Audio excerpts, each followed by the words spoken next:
Pisces Rising.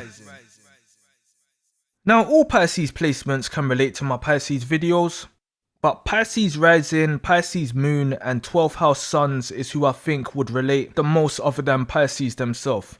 When we talk rising sign, we're talking how you're perceived and how you may view the world. We're talking the body, the clothes, the person, the vehicle your soul's in, so to speak. So immediately we face an issue with Pisces Rising, because Pisces is the most misunderstood sign overall. So when you are perceived as a Pisces, which will typically be of soft features, but say you're a Leo that's more on the lion side, you are straight away dealing with deception like right off the bat. As in, you can think this person's soft when they're actually fiery and ready for battle. Some astrologers attribute your rising sign to your direct appearance, which holds a little weight in my personal opinion because your moon can attribute to some features and so does your sun. They can say like this rising sign will have long legs or a slim body and stuff like that, when that's not always the case. It excludes genetics. Some even could say this rising sign will have beautiful blue eyes or something like that. That's only going to apply to a certain race. The only thing I think is consistent with every sign is the eyes, because eyes is the windows to the soul. I can break down every sign by their eyes alone, the expression in the eyes. With Pisces being the sign of the soul, the eyes will always be noticeable. That is the only feature that will be consistent with all Pisces and key Pisces placements, the eyes. So that Pisces rising is about your shell, your human body, how you are seen. The eyes will typically stand out. Pisces rising will look like a Pisces basically. It's the image, the sign you naturally just show the world. Inside you is the mind and soul. That's when it gets deeper. Pisces, well, the Pisces energy is very soft, light, ethereal, mystical, welcoming, soulful, otherworldly. On the light side. On the light side. And the rising sign is the initial light you shine, like when you're greeting somebody. When you enter a room, you enter as your rising, then your Mercury kicks in, then your sun, and your 10th house sign is viewable from those watching you across the room too. Also, if someone is in that room who you instantly take a disliking to or kind of clash with, chances are their sun sign is your rising. Rising will notice suns because it's the full suit of the mask they are wearing, whereas suns may not acknowledge the rising as one of their own. They won't even see them as an imposter, just literally not carrying the same energy as their sun, and the rising can notice it. If there were two suns in the sky, the rising would be below, so to speak, looking up at the sun, so it can have a sort of envious effect. But nonetheless, Pisces rising are at least carrying Piscean energy and looking through a Piscean lens. So you could perceive this Pisces rising person as all those good Piscean features, soft, light, ethereal, mystical, welcoming, soul, otherworldly, initially, when really they may be the complete opposite to all of that. The sun with influence from the moon will show you who they really are, if you're around them long enough, unless it's a Pisces sun too, which makes it even worse. You won't know this Pisces rising person at all. With Pisces rising, you get the chameleon. You potentially get the smiling clown face with a sad or angry face behind it. You get the unicorn mask with potentially a bear behind it. With placements, it gets a lot more technical than just speaking about a Pisces sun. Because you can generalize sun signs. That's just how it is. It's who you are or who you will be. It's the soul projection. There's clear direct patterns with sun signs for why star signs are even popular in the first place. So pardon my perceived shallowness if you're deep into astrological practices and you hear my stuff. But everything gets filtered through the sun. The sun gives everything life in the same way as it works in the solar system. Everything gets filtered except the rising. The rising is the introduction, the body's image to an extent. It's the most outer side of you on earth. Mind, body and soul. Mind is moon, body is rising, soul is sun. So the rising sign sets the stage for everything. It's that kicking, screaming baby entering the world who potentially lives to old age. The rising sign is like a door or a house. The danger with Pisces Rising is they can and will appear like a magical grotto, an edible cottage, when they can be a cannibalistic witch waiting inside. In other words, with Pisces Risings, you can easily get Hansel and Gretel'd. Easily. Because Pisces energy is beautiful, surreal, and we live in a world where beauty is on a pedestal. Pisces Risings will always give off a surreal impression, something that will soften the viewer when viewing them, which will more times be their eyes. Initially or every time you see the person, it depends on who they really are. Maybe their skin's naturally soft too, just something different from the norm which doesn't exclude genetics. They can have the same eyes as their dad, for example, but there's that sparkle to the Pisces Rising's eyes. They can have the same smile as their mum, but the Pisces Rising's lips are naturally softer and not as crusty as their mum's. You need to go back to the planets that are active in the sign Pisces itself. So we're talking Jupiter, Neptune and Venus by default. You need to go back to the original Pisces house by default, which is the 12th house, the house of secrets. Sayings like, "Not all that glitters is gold," can easily apply here, because deception cradles Pisces, enabling Pisces to be deceptive. So naturally, a Pisces rising will be shining the light of Neptune, Jupiter and Venus, which, if we keep it real, will look like a beautiful dream. In other words, Pisces risings can be fucking beautiful, mate, I tell ya. But depending on the other placements and whatnot, that can be a beautiful nightmare in disguise. The difference with this chameleon effect with Pisces suns is, Pisces risings don't need to actively shapeshift like a Pisces sun. Another's eyes will automatically view the Pisces rising as something they're not. Like pretty, but may have an ugly soul. Like Pisces risings will look like Pisces, while Pisces suns can act like any sign or project any sign's energy, even if they also look like a Pisces. You can mistake a Pisces sun, but there's no mistaking a Pisces rising. You can easily spot a Pisces rising, easily. But looks can be deceiving is a Pisces rising's middle name, so that's where the trick is. At the same time, it's not the Pisces rising's fault for your perception. You cannot control your rising sign. You can change your appearance, you can even wear sunglasses all day and hide your eyes, but the energy you initially give off is just what it is. It's the personality before the personality. Which is another frustrating thing Pisces placements can face, because they themselves get lost in their own energy, on a who am I thing, and can feel vulnerable projecting this energy. But you can force your sun to pop out quick to counter your rising if you stay consciously aware of the impression you're giving, to an extent. Aries risings can present themselves as confident, fun and childlike, like an Aries, and not really be none of that when their sun kicks in. Pisces rising can give off a lost, mystical vibe and not be lost when you dive into conversation with them. A Pisces rising is point blank the most dangerous rising sign of all, for the fact of they will be radiating that mystical soft energy when they could have a heart of stone. Like, this is not a pretending thing. Pisces risings, no matter how they actually are, can give off a very soft energy to where it looks or feels like nothing and everything at the same time.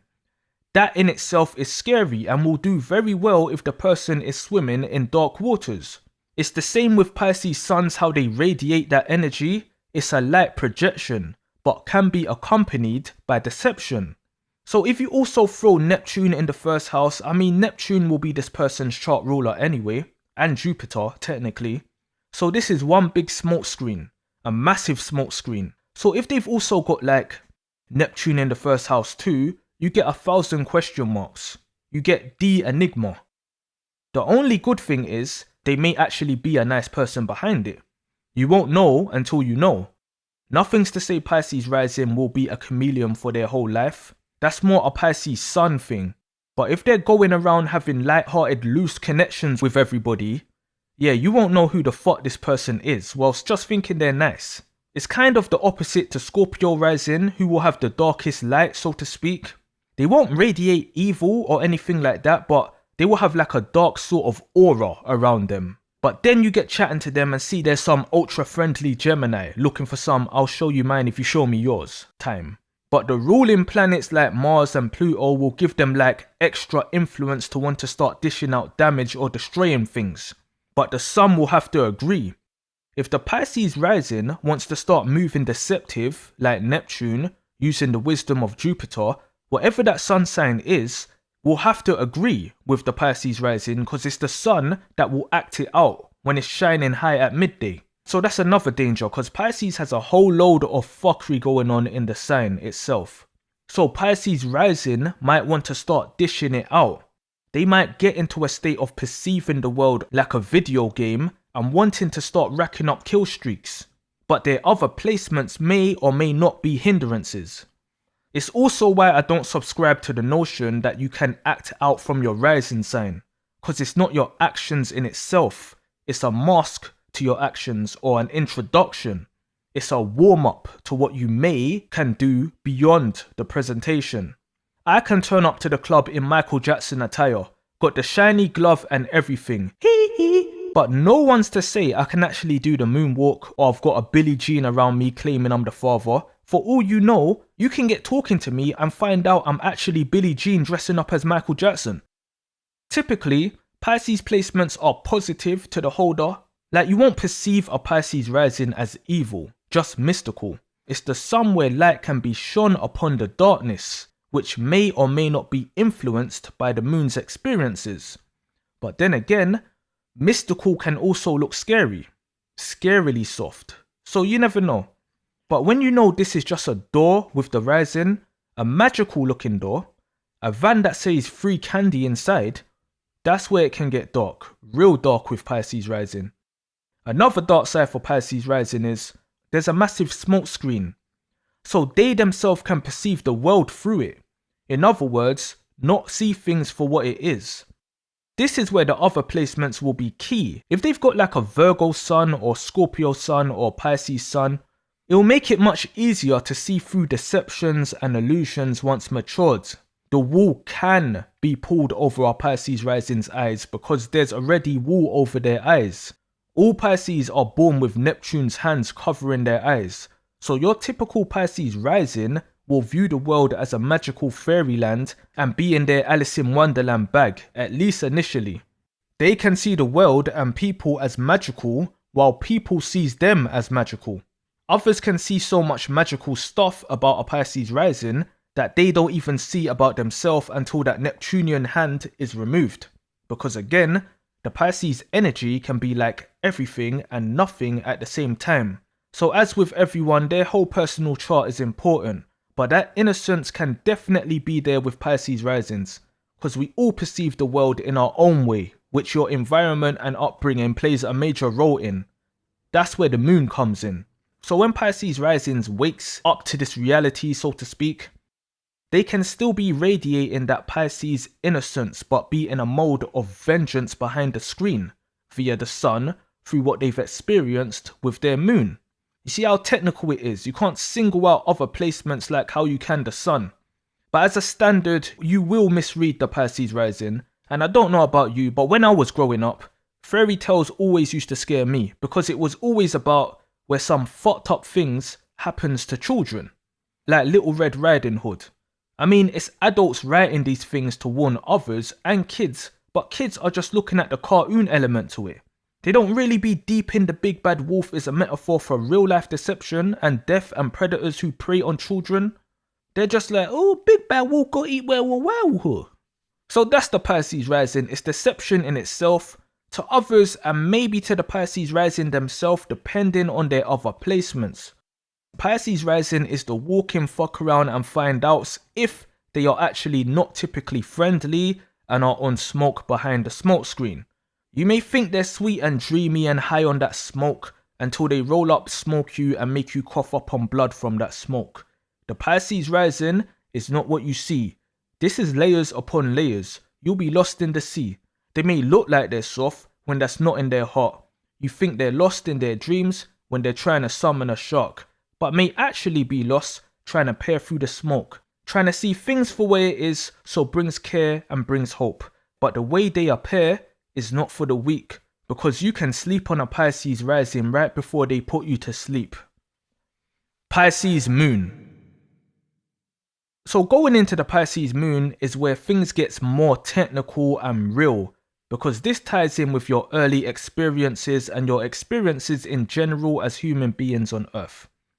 Remember, mind is moon, body is rising, soul is sun. Pisces Moon is the closest placement you can get to Pisces because you feel like a Pisces. You don't love like a Pisces, think like a Pisces, look like a Pisces, got the drive of a Pisces. No, you actually feel like one. So it's deeper than the other placements. The sun and the moon are not planets. So if we say the rising is the body, the person and earth, for description's sake, the moon is what is attached to earth, aka the experiences attached to the person. Now the average person will be raised by their mother and father, but we'll focus on the mother as she is who you will be birthed by. The moon rules Cancer, and Cancers are the mothers to the personal in the zodiac. Pisces moons are like being raised by a Pisces sun mum in a Pisces environment. So let's go back to the Pisces environment. Where is Pisces naturally from? It's the 12th house. What is the 12th house about? The 12th house is a house of secrets, isolation, actual death, confusion, the unseen dreams, the subconscious, restrictions, confinement, and so on. It's a whole load of fuckery basically. A place where Saturn, aka Satan, naturally loves being. Right there adds all this darkness to that mystical Piscean nature because it means this person will be raised in a way that represents that. Now, the positive is, like I said, it will be like being raised by a Pisces mum. Can be your actual mum or just your experiences. It's the moon that's attached to you, the earth. So if your mum is in a healthy Piscean vibration, this person will have an almost fairy tale upbringing. Getting to skip school to go Disneyland, stopping by the McDonald's drive-thru on the way home, not hearing we got rice at home shit, going to the toy store and getting to pick out anything you want. Just imagine a magical experience a kid can experience, like a kid forever in a toy store. Kind of similar to a Taurus moon, where the moon is exalted, but that's how the Pisces moon will be raised if their mum, aka moon, is healthy. Literally playing ring-a-ring-a roses in meadows with fairies everywhere and beautiful Neptunian dust floating through the air. Magical. But with all my videos, I highlight the dark side of Pisces suns. So if these dark-sided Pisces are raising a child, what will be the experience for the child? The Pisces parent will be hidden, low-key, which can translate to the kid being abandoned. The Pisces parent may be an addict of some kind, so will more time be out of it, which will translate to the kid experiencing neglect and having to kind of raise themselves or cry in a corner.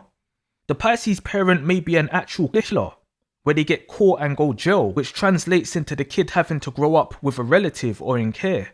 So right there, you get to see the light and dark side of the Pisces moon. Whatever their sun sign is, will have to go through and experience all of that.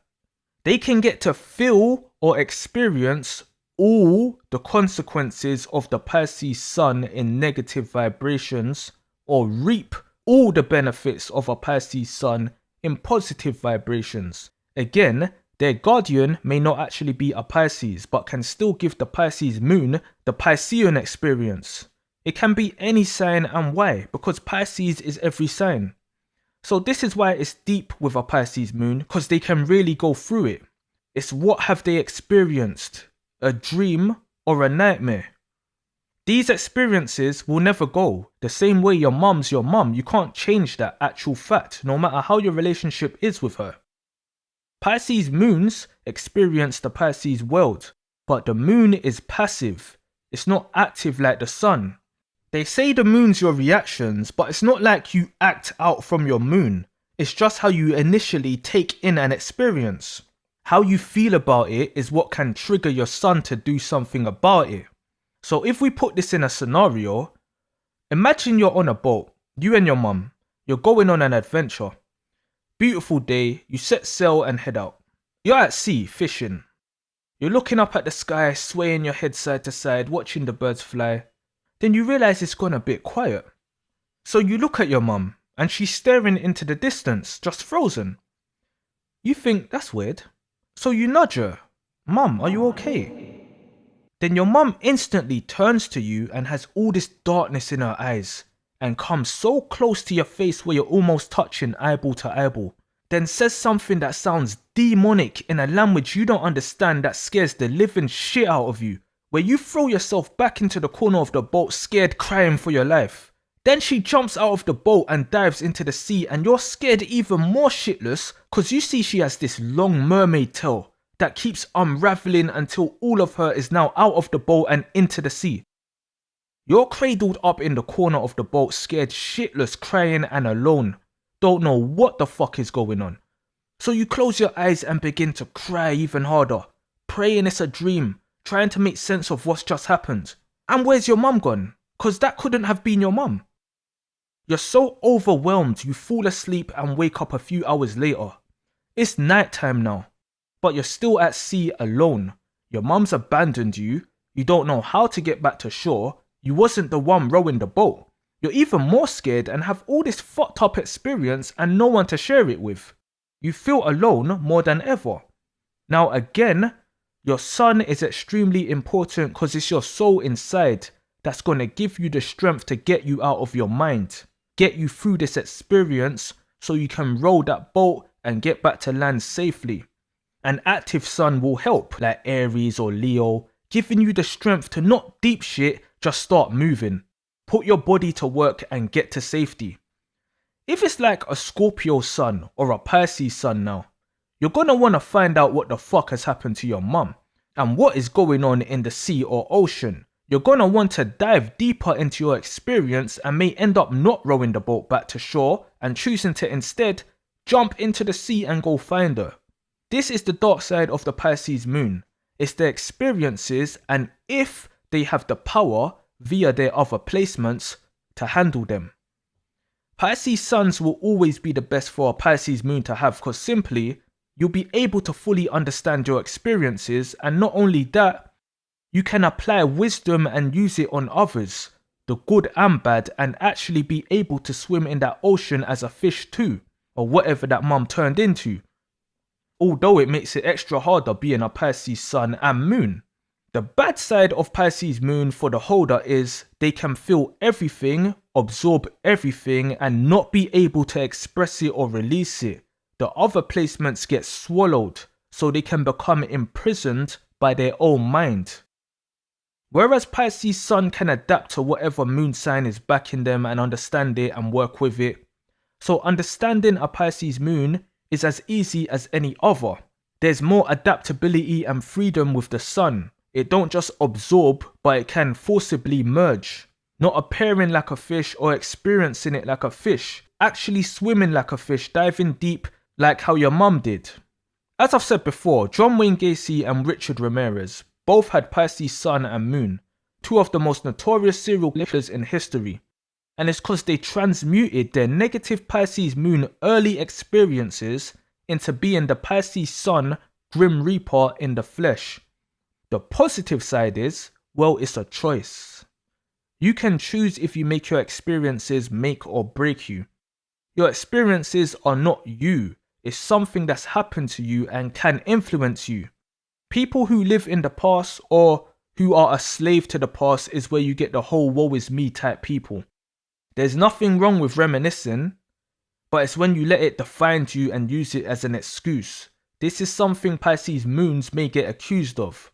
When at the end of the day, you have the choice to change your destiny going forward. That's what the sun does. But that the Pisces moon is so deep in the ocean, the holder can literally drown in their own experiences. Woe is me, pity party, all of that. Nothing overpowers the sun, but the sun can be ignored to, so to speak, stay drowning. Whatever the sun is needs to be able to swim up to the ocean level and back onto shore. Pisces moons can be more of a heavy burden to people close to them than a Pisces sun, because their emotions can rule them and potentially drown out their sun too or cloud the sun. so those around them will just be getting wet. Even worse when that Pisces Moon person can't even weather their own storm, i.e. stop themselves from drenching people. They can drain people they are around, emotionally drain them and not even mean to. Whereas Pisces Sun has the choice to do that, they can drown their sorrows in your house or go disappear and do it. They can drown you or choose to swim away. That choice of action is not straightforward like that when we talk moon signs. On a positive note, Pisces Moon can transmute negative experiences into crazy art or anything creative, use their experiences as fuel, or they can be in a state of being freely creative because all they've experienced from young is magic. It's important for a Pisces Moon to really get in touch with their sun to really be able to do this, otherwise it's just a bag of tears and depression, unless they had a good upbringing, so don't have many bad experiences to remember and drown in. Pisces Sun and Moon is where you directly get the light and dark experiences. The rising's different, it's not the same. I won't call Pisces Moons victims, but they will definitely experience the dark side of Neptune and Jupiter in the sense of someone who can easily get lost in the abyss and have the victim card on deck. They will be receptive to everything and everyone same way as a Pisces Sun, but actually doing something about the things they receive or actually understanding their experience is dependent on other placements. It's literally either a beautiful or nightmaric placement for the holder. It leans more on the confusion and depressive side of Pisces than the light side of how the rising is. Pisces Moon is not far off from Scorpio Moons because there's no stability, no grounding. This is where you can get addicts worse than the Suns to numb pain and escape from themselves, because that's the main thing they can negatively do about how they feel. With the Sun, you can get that Pisces going from flighty to depressive on the same day. They can get out of their mood easier. The Moon in Pisces is literally the Moon in Pisces world. The Moon itself won't know what the fuck's going on in there. Even Mercury has a hard time in Pisces but can apply logic to it more than the Moon can. The Moon's all feels. It's above the water in Cancer ruling. With Pisces Moon and Scorpio Moon, the Moon is in the ocean in a whirlpool. Pisces energy itself contains everything, and everyone's early stage development is extremely important. So when it's in Pisces, where you can literally experience everything and anything, it's not an easy position to be in, but it's not the end of the road unless you choose for it to be. The Moon and Mercury is similar in terms of the way thinking occurs. So Pisces Moons will have very dark thoughts like Pisces Mercury. It's having the awareness of everything, and darkness is appealing here on Earth. So Pisces Moons can be harboring darkness inside, but it may never get played out. This is where someone can fantasize about 187s and stuff like that. But if their experience lines up with it alongside their sun wanting to project that light, yeah, you'll meet death with a Pisces Moon, or backed by a Pisces Moon.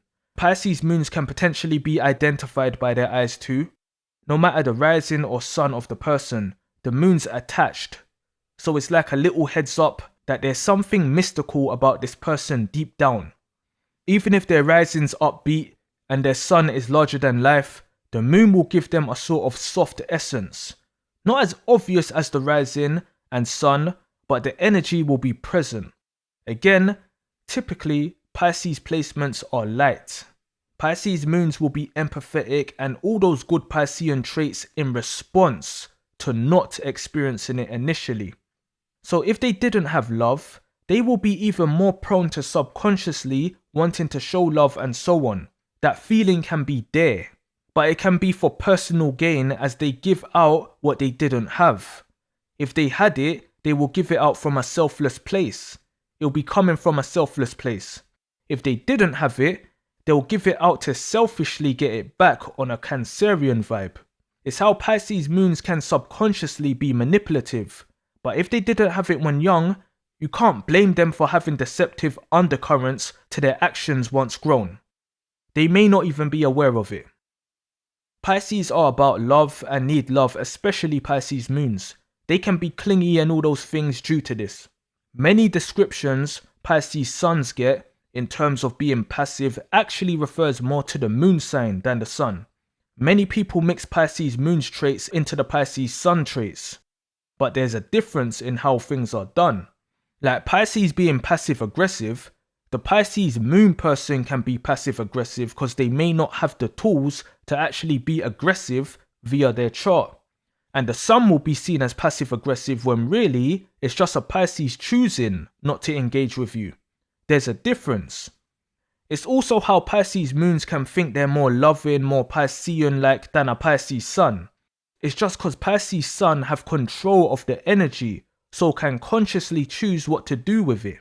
Whereas Pisces moons are connected from a subconscious place, again, depending on other placements.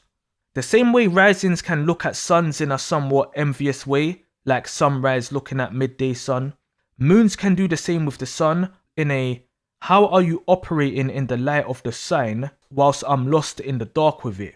How are you able to shoot guns while I'm afraid of the sounds of guns clapping? And unlike the sun to risings, suns do notice people with moon signs the same as their sun and view them in a you need to be more stronger way. You know, like a stand up way, in a strong dad cuddling an emotional mum way. It's the same effect. Pisces in general is the most spiritual sign. It's more of a choice if the Pisces sun leans into that or not. But Pisces moon will have the most spiritual experiences. It's not really a choice, it's something they go through. A Pisces sun and moon can witness a black shadowy cat-like figure run across the floor in front of them. And Pisces can be like, nah, I need to stop smoking. Like dismiss it. Pisces moon can be like, did I just see a cat ghost running? Did you lot see that? I swear I just saw a cat ghost. I'm scared now. Pisces rising can be like, did you see the cat ghost or did the cat ghost see you? Because they're actually a Sagittarius speaking in riddles. Pisces moons can experience delusions way more than rising and sun because things can directly fuck with their mind. Not with how they see things or how they are, nah, actually mess with their mind. Of all moon signs, Pisces moons will be the ones identifying mostly with their moon sign, which translates to I have no control of my feelings at all, whilst ignoring the significance of their sun that will pull them out of the abyss. Neptune don't just have its hands over the Pisces moon's eyes, it can have them blindfolded in a cage with snakes. They really can go through deceptive experiences like a Scorpio sun, you know, like experiencing betrayal and stuff like that. The water signs are all connected, but where a Scorpio sun can sting back, Pisces moons may not have that sun that wants to give into the vengeful thought inside the Pisces moon. So whereas say a Cancer moon will force that sun to do it because it's in full power being ruled by the moon, if that makes sense. But Pisces moons can be real dark from experience, and Pisces rising can be dark from seeing it, and Pisces sun can be dark from just having it within regardless whether they see it or experience it. The Pisces moon you only meet when it's deep, fully awake and can feel like they're asleep. They had a crazy dream and they wonder what it means. They feel all alone as they wander down the streams. You don't know what they've been through is scary, hand in hand with a demon that they're thinking is a fairy. Showing kindness from the heart but there's a shark, and the voice where their mind is can really be dark. The biggest example of both these placements is possibly my favourite artist of all time, Michael Jackson. Big ol' Mike Jack, the enigma himself, the magical, the mystical. Michael Jackson is a Pisces rising and Pisces moon and Virgo sun. You've got this soft, gentle perception with the Pisces rising. Also the fact he died a white man and was born a black one. Although he did have the vitiligo condition, so that's excused, but it's still a deception in itself. Plus he spoke and sang with a soft voice, but really had a deep voice, another deception. Then when it comes to his Pisces moon, well, his childhood speaks for itself, which led him to having his own Fantasyland theme park called Neverland, where he was a kid again, even having sleepovers with kids that led to allegations. However, it was his Leo dad, Joe Jackson, that was the problem in his childhood, not his Taurian mother, Catherine Jackson. But it's still his childhood experience, his upbringing. It looked like a dream to us when it was a nightmare to him. But you see how much of a perfectionist he was, how much controlled chaos he was, how detail-oriented he was, how much of a genius he was, how judgmental he was. You'd make no mistake that he's a Virgo. Michael Jackson once said, "My mother's wonderful. To me, she's perfection." I've watched enough Michael Jackson in my lifetime to know a Virgo when I see one, but the Pisces placements are apparent. Our perception of him and his childhood experience. Moonwalking, man, I grew up watching this guy turning into cars in movies and shit, and it's all that magical aura he was basking in. Plus remember, Virgo is a mutable sign, so he had that transformative energy in his soul regardless. If you went around him with bogey hanging out your nose and your shirt buttons done up incorrectly, you'll see the Virgo maiden shine through. Why the Virgo sun worked with his Pisces energy is not only because Virgo balances out Pisces being the opposite sign. What helps with Virgo is Virgo needs to stay busy to not get lost in their mind, no matter what the other placements. That's the Virgo energy and how it can take over anything mentally and physically. And when you're a star from a little kid, he didn't even have the time to be sitting around lost in his feelings like a typical Pisces moon. He just channeled it all into work like a typical Virgo, which led to success and masterpieces. Even with the Pisces fuckery pouring out the sides at times. We're talking a guy with Pisces Rising and Pisces Moon, but look at the soul expression in his eyes. The Virgo maiden shines through. He has that typical Virgo judgmental eyes alongside a soft outer appearance. So you kind of see how it all ties in together. Do you know what the craziest thing about Mike Jack is? Blanket. That sun he used to be shielding from the world is a Pisces.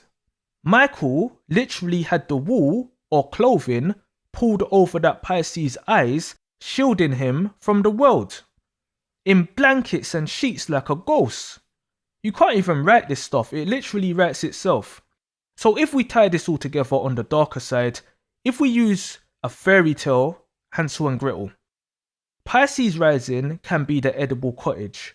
Pisces Sun can be the cannibalistic witch in the cottage, and Pisces Moon is the thoughts of Hansel and Gretel through the whole thing, from enjoying eating the cottage to getting eaten. A Pisces Rising body, deceptive perception. A Pisces Moon's mind, deceptive experiences. A Pisces Sun soul, deception in itself. You meet the devil in the flesh. You can have one, two, or all three. Each is a portal. And with Pisces being all signs, they don't need influence from any other to meet darkness. And trust me when I say this, I mean, I'm grown. Being evil and stuff like that isn't even cool.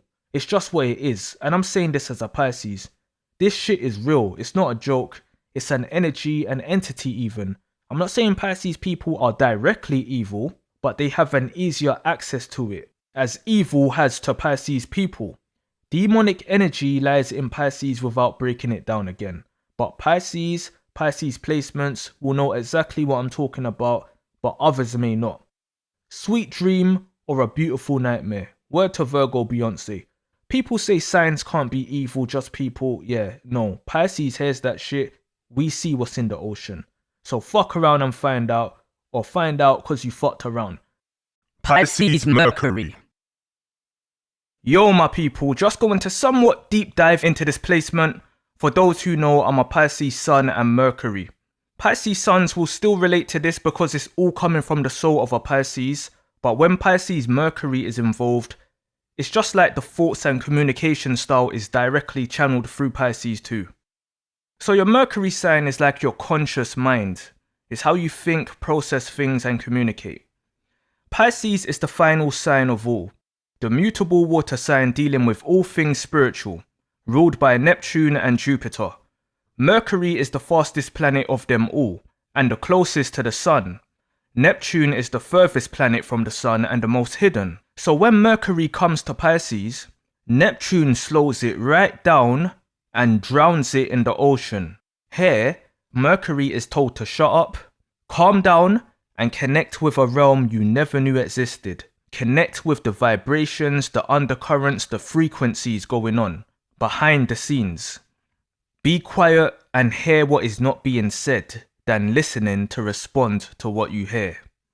And once familiarity is found, Jupiter teaches Mercury how to apply wisdom to all that random knowledge. Mercury is naturally a smart intellectual planet and rules Gemini and Virgo. These signs can be great in communication, witty, intelligent and organized on the light side. It does well in these signs here on Earth.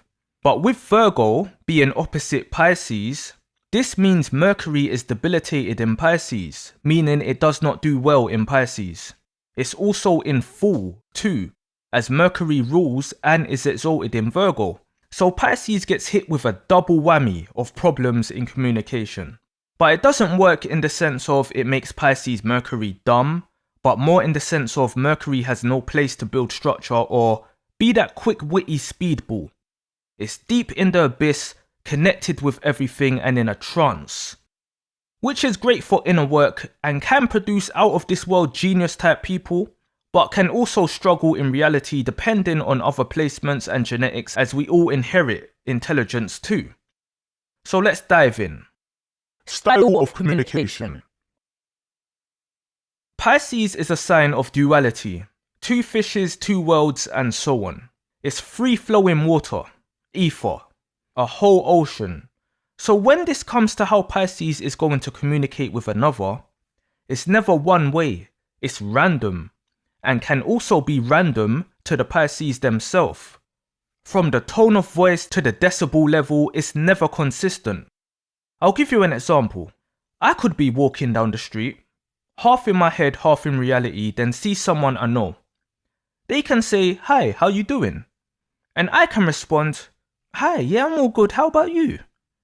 In the softest voice ever, to where even I think to myself, why the fuck did it come out like that? And on another day, I could say, "Yo, yeah, I'm good, how about you?" In a deeper, assertive tone, to where even I think, whoa, I said that a bit serious. This can be controlled, but if I just speak without thinking, I won't know how it's gonna come out until it does, if that makes sense. So this is just one example, but this is what ties into how your typical Pisces Mercury is gonna speak.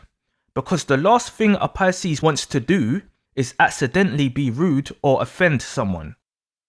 So now Pisces is going to directly control how they speak when communicating with others, which will nearly always be friendly. A Pisces Mercury will be known for a soft and welcoming communication style, which will be accompanied by a soft tone of voice which you can hear right now. We'll be talking in a way as if we admire the person we're communicating with and are so interested in what they've got going on. Pisces is a sign that doesn't like attention or speaking about themselves. Its goal is to rise above the ego and the self, so from early, Pisces can act in a way where they allow others' egos to shine. So if you want an ego boost or a listening ear for all your problems, go be around a Pisces Mercury in particular. Now, am I the most friendly person? Fuck no. I'm polite because I was raised that way. But depending on who you are, I can be far from friendly. But by default, to stay in control of what I say and how I say it, I'll put my best foot forward. The dark side is, well, allowing others' egos to be on a pedestal creates ample amount of opportunities to kick others off it. A typical Pisces Mercury will be so surprised at how much people love talking about themselves and how shallow and open people can be. A Pisces Mercury will be hearing someone casually say something very personal about themselves and think, damn, I'd never share that with anyone if that was me, while still listening with a non-judgmental face. This is more when it's Pisces Sun and Mercury. But that our style is so comforting, it makes others feel like they can say anything. Obviously, not every Pisces Mercury will be a Pisces. They may be an Aquarius or an Aries, so that compassion may not even be there, though it appears that way in the way they communicate. Even with a Pisces Sun, that compassion may not be there. They can have an ulterior motive. But the style will be gentle. It'll be, I'm here to listen and not to offend anybody. And from listening so much, as opposed to always talking, if you know how some Virgos can be, you'll know they can yabber. This is how Pisces Mercury can really get to know people inside out because it all gets revealed. Pisces Mercury can become extremely socially intelligent, all from listening, which will resemble the mercurial effects on Gemini and Virgo, whilst being emotionally intelligent at the same time, which is an area their opposite sign Virgo can lack in. Socially, Pisces can excel due to understanding people. The less the Pisces Mercury talks and instead listens, can take them a long way with all kinds of people. Also, it will be hard as hell to trap a Pisces Mercury in conversation or force them to say things they don't want to. I always take a moment to process what I hear before answering to avoid being caught off guard. Sometimes I'll ask the person to repeat something I clearly heard them say, just to buy myself a bit more time to answer it properly. These things happen very quickly, and even though Mercury is moving slow in the Piscean waters, Pisces Mercury is very sharp in communication, especially when listening and responding. From Mercury starts understanding how the ocean works, you'll see how displacement being debilitated doesn't mean what you think it means. It's similar to Sagittarius Mercury. These are signs of the wise. Pisces energy is spiritual energy, so when in communication, Pisces are not just listening to your words, they are hearing it come from your soul. So this is how they will also know if others are lying or being deceptive. They'll know if people are saying one thing but mean another. Sneak dissing a Pisces Mercury is one of the worst things you can do, because you may think you'll go undetected when a Pisces will never forget it and will address it. If not initially, then eventually. As friendly and receptive as Pisces Mercuries come across, you need to realize it's like speaking to a tape recorder that can be all about confrontations and arguments when the time's right. In general, the Pisces Mercury will be subconsciously storing every important thing you say, and this will be replayed back to them after the conversation where they can consciously think about it and what to do with it. They will scan it like it's a file. So this is where a Pisces Mercury can afford to zone out even in convo, because they will still record or register what you're saying. It's the same effect as listening to something while you sleep in order to learn it, like learning a new language. Another way this works is Pisces have like a multicultural speech. It's a recorder, so if a Pisces is speaking to someone with another accent, a Pisces Mercury can pick up on how they pronounce a word and slot it into their vocabulary. I don't know if you guys notice, but sometimes in my videos, I can say a sentence in English, British, but one of the words will be pronounced in the way the Americans say it, because that's how I first heard it, so I say it that way. One of my close people used to always pick me up on how I pronounce certain words. They'd correct me in English, until we found out I'm saying the words right, just in the same way how someone with an accent from that country would say it. Say it's like a Turkish dish. I'd pronounce it how someone from Turkey with a Turkish accent speaking British would say it. So that's just another example of how it's not structured. Pisces is mutable merging water. There's no barriers, and with Mercury, this includes language.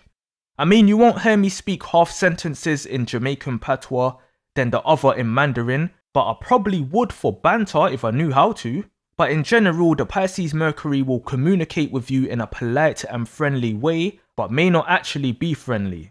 So there's a big danger in that. Mute. Underwater.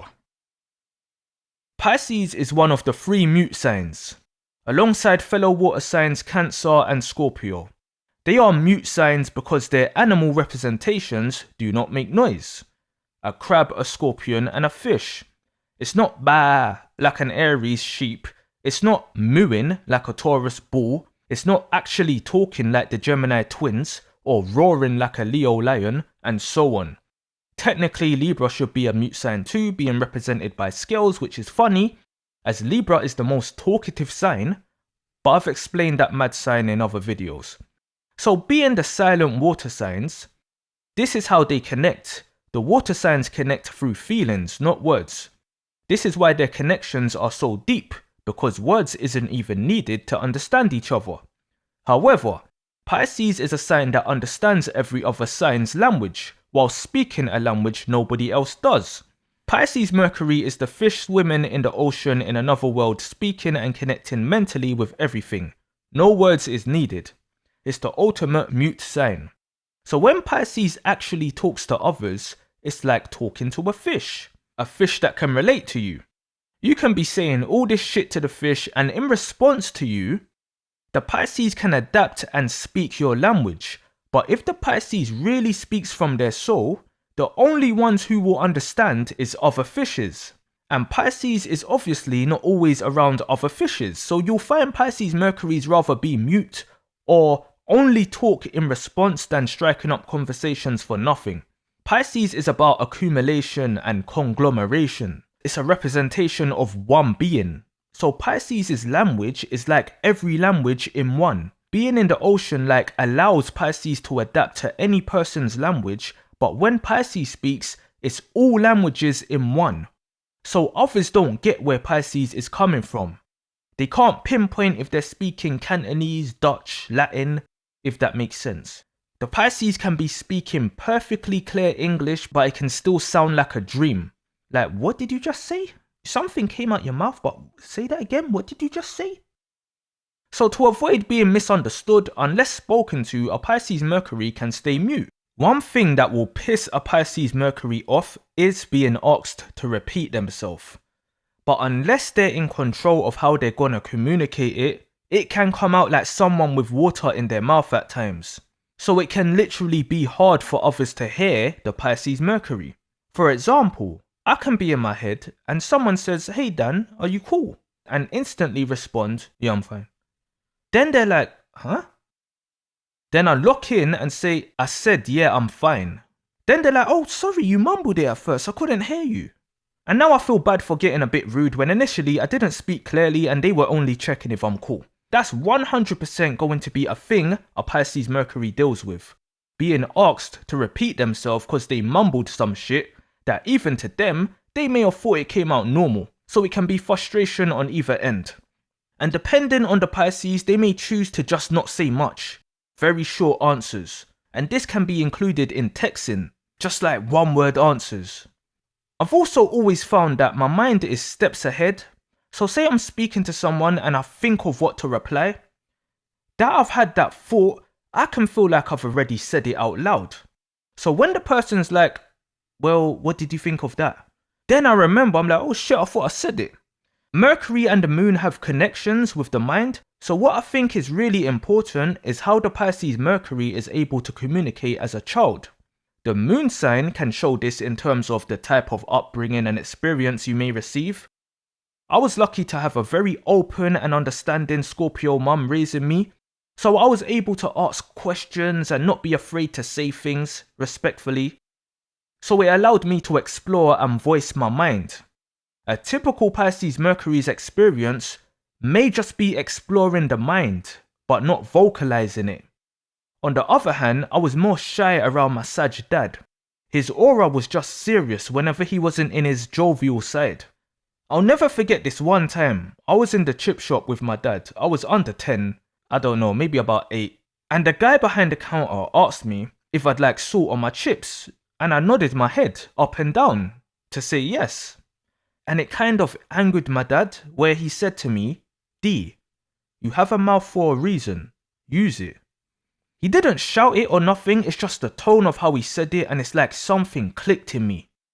So from then, even if I felt shy or out of place, I'd still speak if I had something valuable to say. And I think those simple words really helped me come out of myself when around unfamiliar territory or if I'm uncomfortable. Because if I'm comfortable, I'm talking, my mouth is running. School-wise, I was very loud in the playground anyway. Even in general, if I'm around my people and they don't need any sort of healing or a listening ear, then I'm loud and jokey. Classroom-wise, I used to always get picked up on not contributing in class discussions when I know the answers. It was always, "Why wasn't your hand up when you knew the answer?" It's because I didn't want the spotlight and didn't want to appear smarter than others.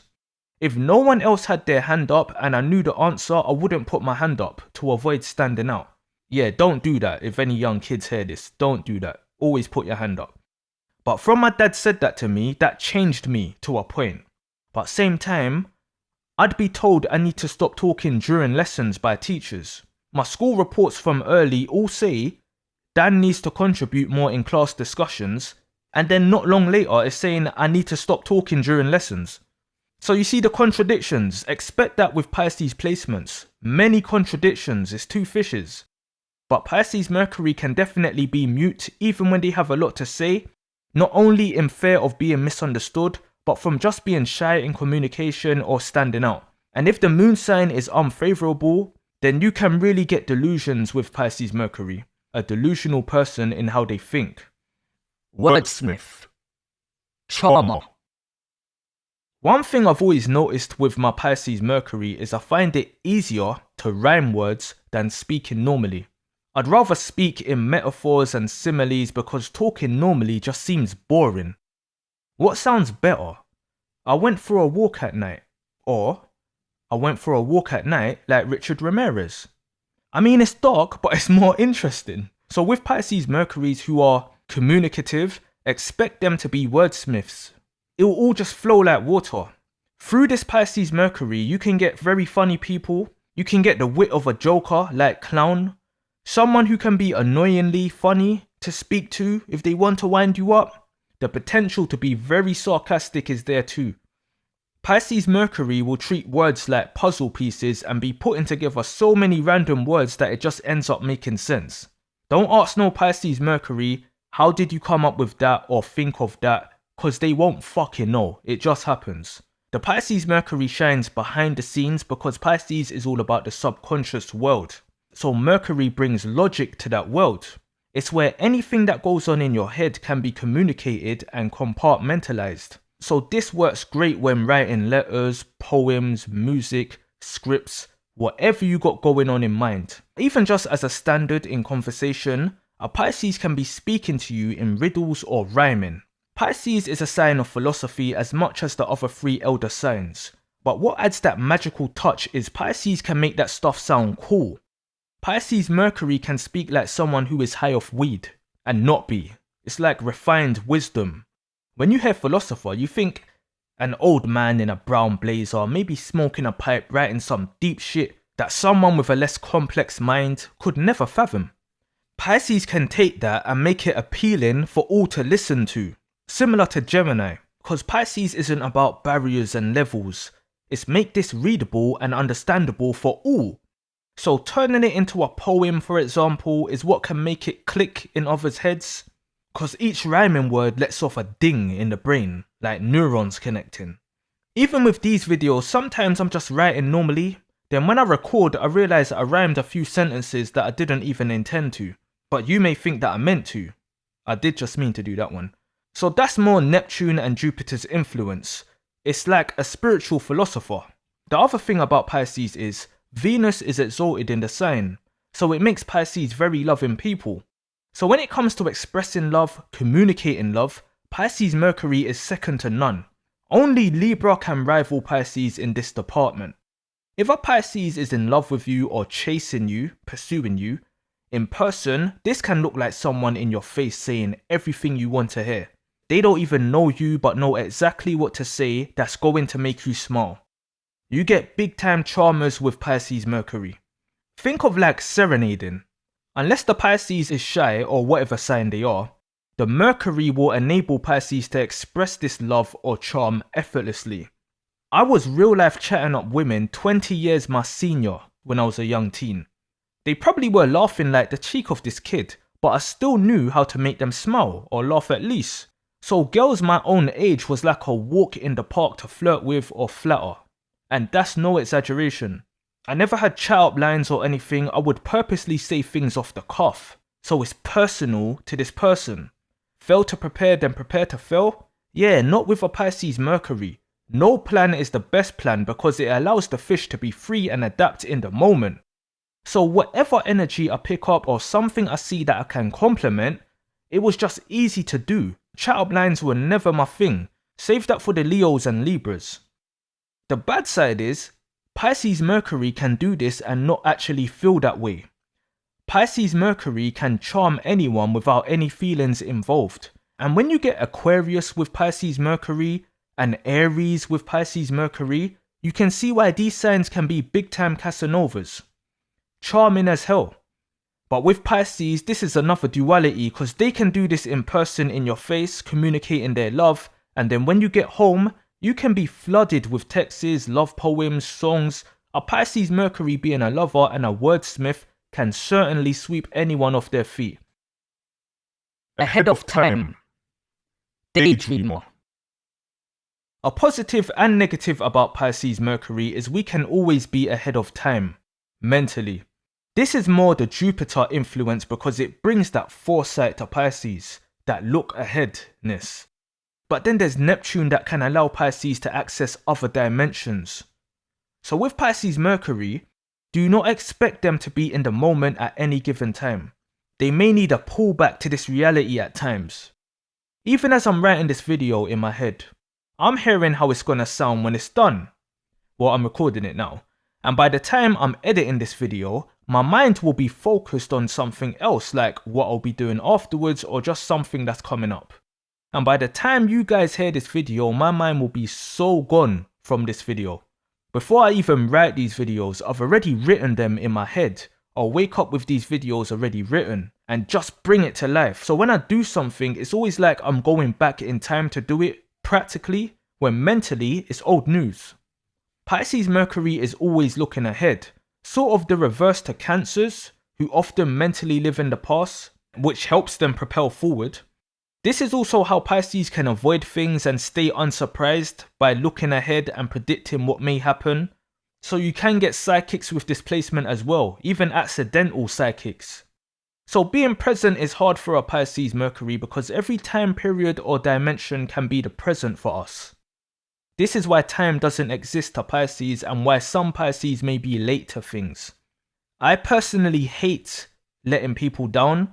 So if I'm expected to be somewhere at a certain time, I'll be there before that time to be on the safe side. Even if I don't present myself dead on the time, you know, black people timing and all of that, but I'll be very local by then.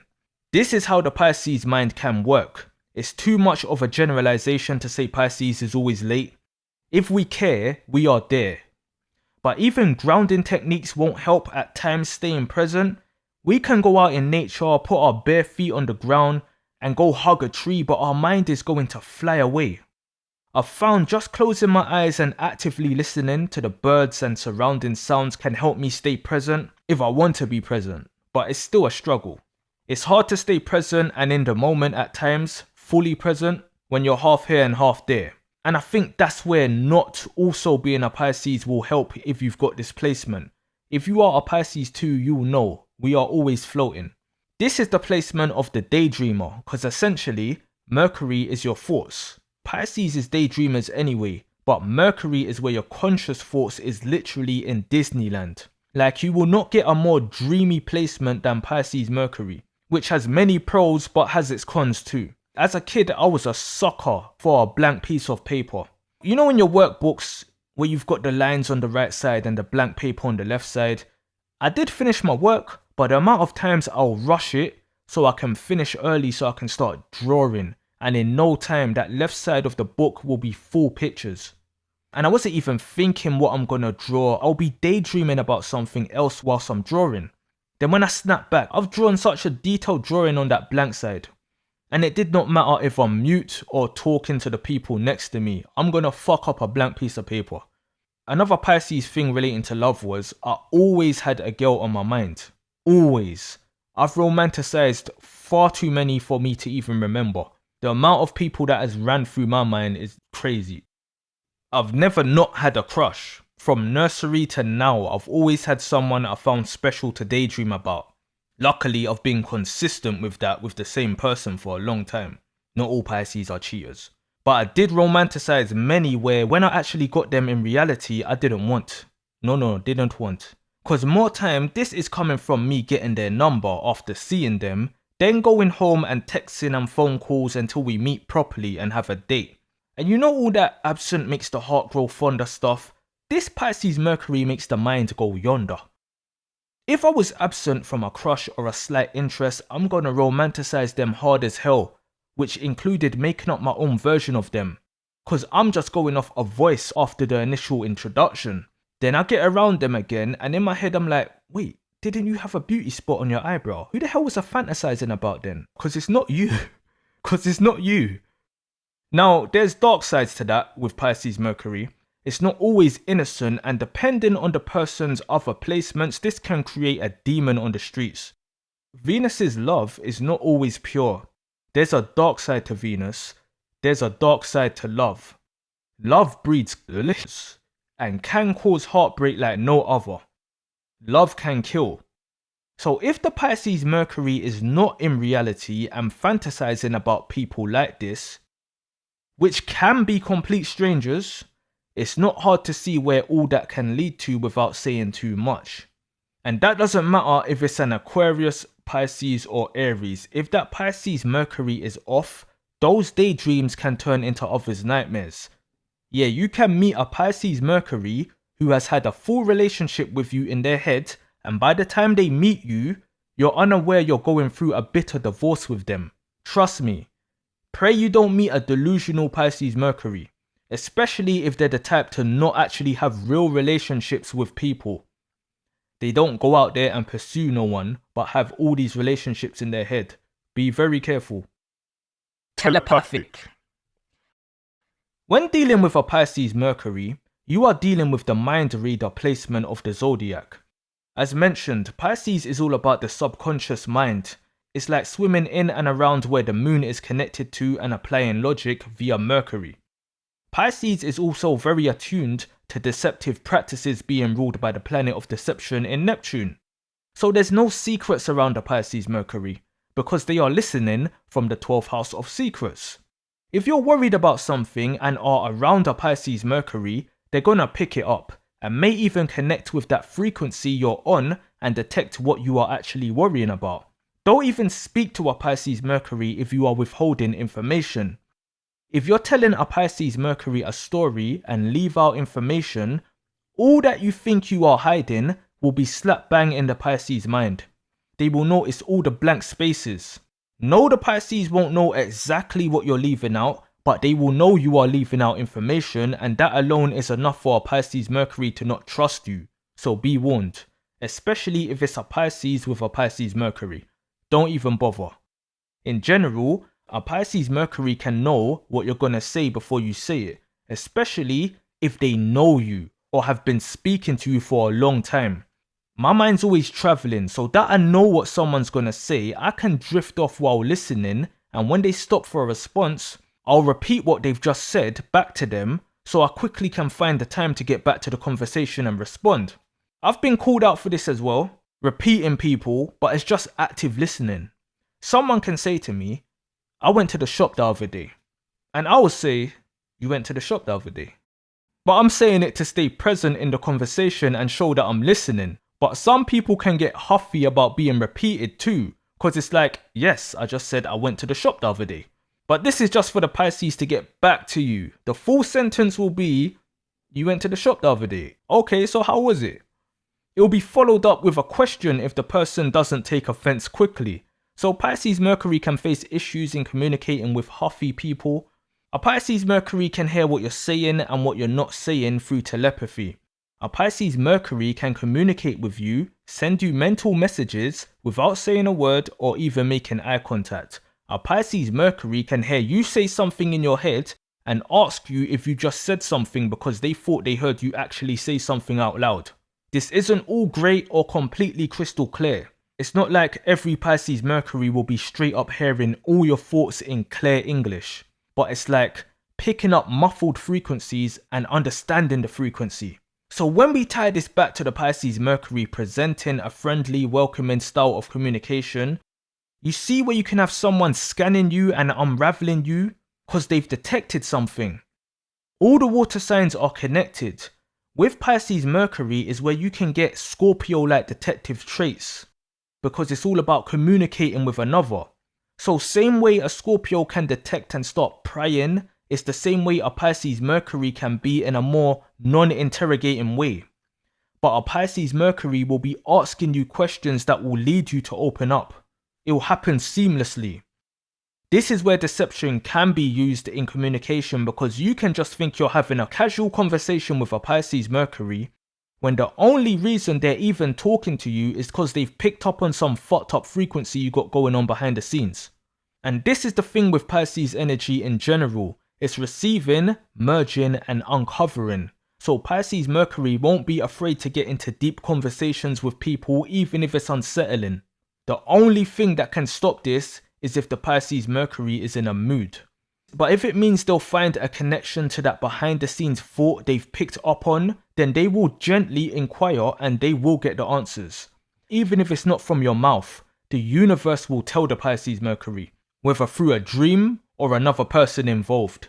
Once a Pisces Mercury seeks information, they find.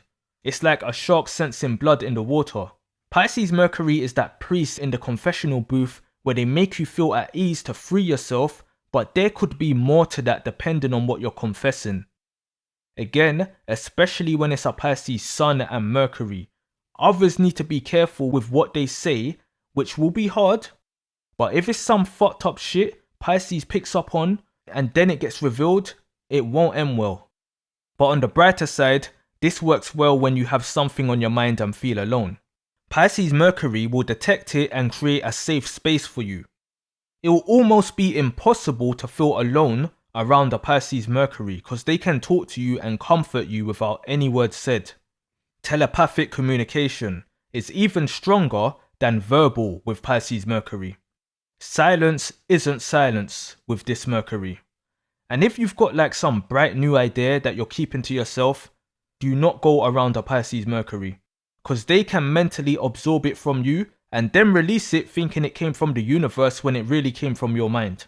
Pisces doesn't mean when they do things like that. You will even be confused how the Pisces could have had the same ideas as you when you didn't say anything.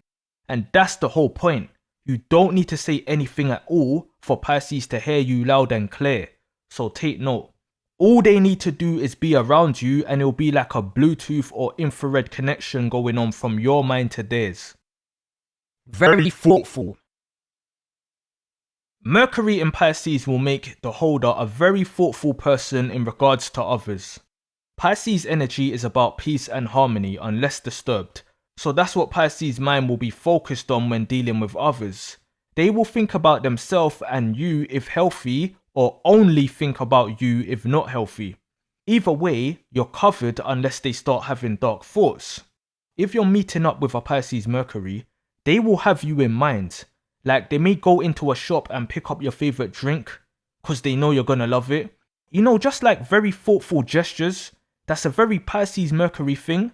It's like selfless thinking. You can get this with Cancers as well. When it comes to gift giving, it'll be easy as hell for a Pisces Mercury to buy you things. Usually, when people buy presents for people, unless something has been requested, people will buy others something they like and hope the person they are giving it to likes it too. Like it's completely backwards. Pisces Mercury, like as well. Clock how much times I say like. A simile. That's a Pisces Mercury thing. Pisces Mercury will directly think of what you will like and get it for you whether the Pisces likes it or not. Because the gift itself has nothing to do with the Pisces, it's all to do with the receiver. Santa Claus was modelled after St. Nicholas, a Pisces by the way, I'm just saying. Remember, Pisces is a tape recorder. So when they focus on you with the topic of being a gift, they will remember all the things you've said you like or are into and know what to buy you. A Pisces Mercury will never give you something thinking you may like it. They will know you will like it because they separate themselves from the whole transaction. It's all about how your thoughts work. What they think and know you will like. However, a cheat code I've found is whenever it's someone's birthday coming up or Christmas, to save time I'll always go into our chat and search I want or I like and bingo. 4 months ago you said you like this or that, so all it takes is a little further digging to see if they've since acquired this or that, and if not, you have your present. If they have acquired it, it's still easy to find a gift because you'll know how this person's mind works. So coming up with a gift is not hard whatsoever. So all that Piscean compassion and love, when Pisces Mercury thinks of you, they truly do think of you and your world. They'll detach themselves and their own thoughts from the process and give you what you want. craziest imagination, limitless creativity. With Pisces Mercury, you can never be bored, because again, it's Mercury swimming in an endless ocean of everything. That universal ocean that Neptune rules, Mercury is in there constantly learning and discovering. That's where the real magic is going on. The mind will be like a gigantic cartoon. Thousands of ideas, the craziest imagination.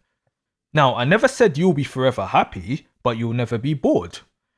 And this can also be a negative because this can cause a Pisces Mercury to just stay in their head and achieve nothing in reality.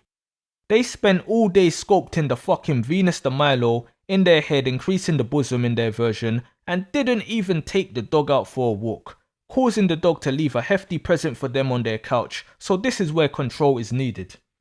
Balance is needed. Pisces Mercury works best when they are being creative.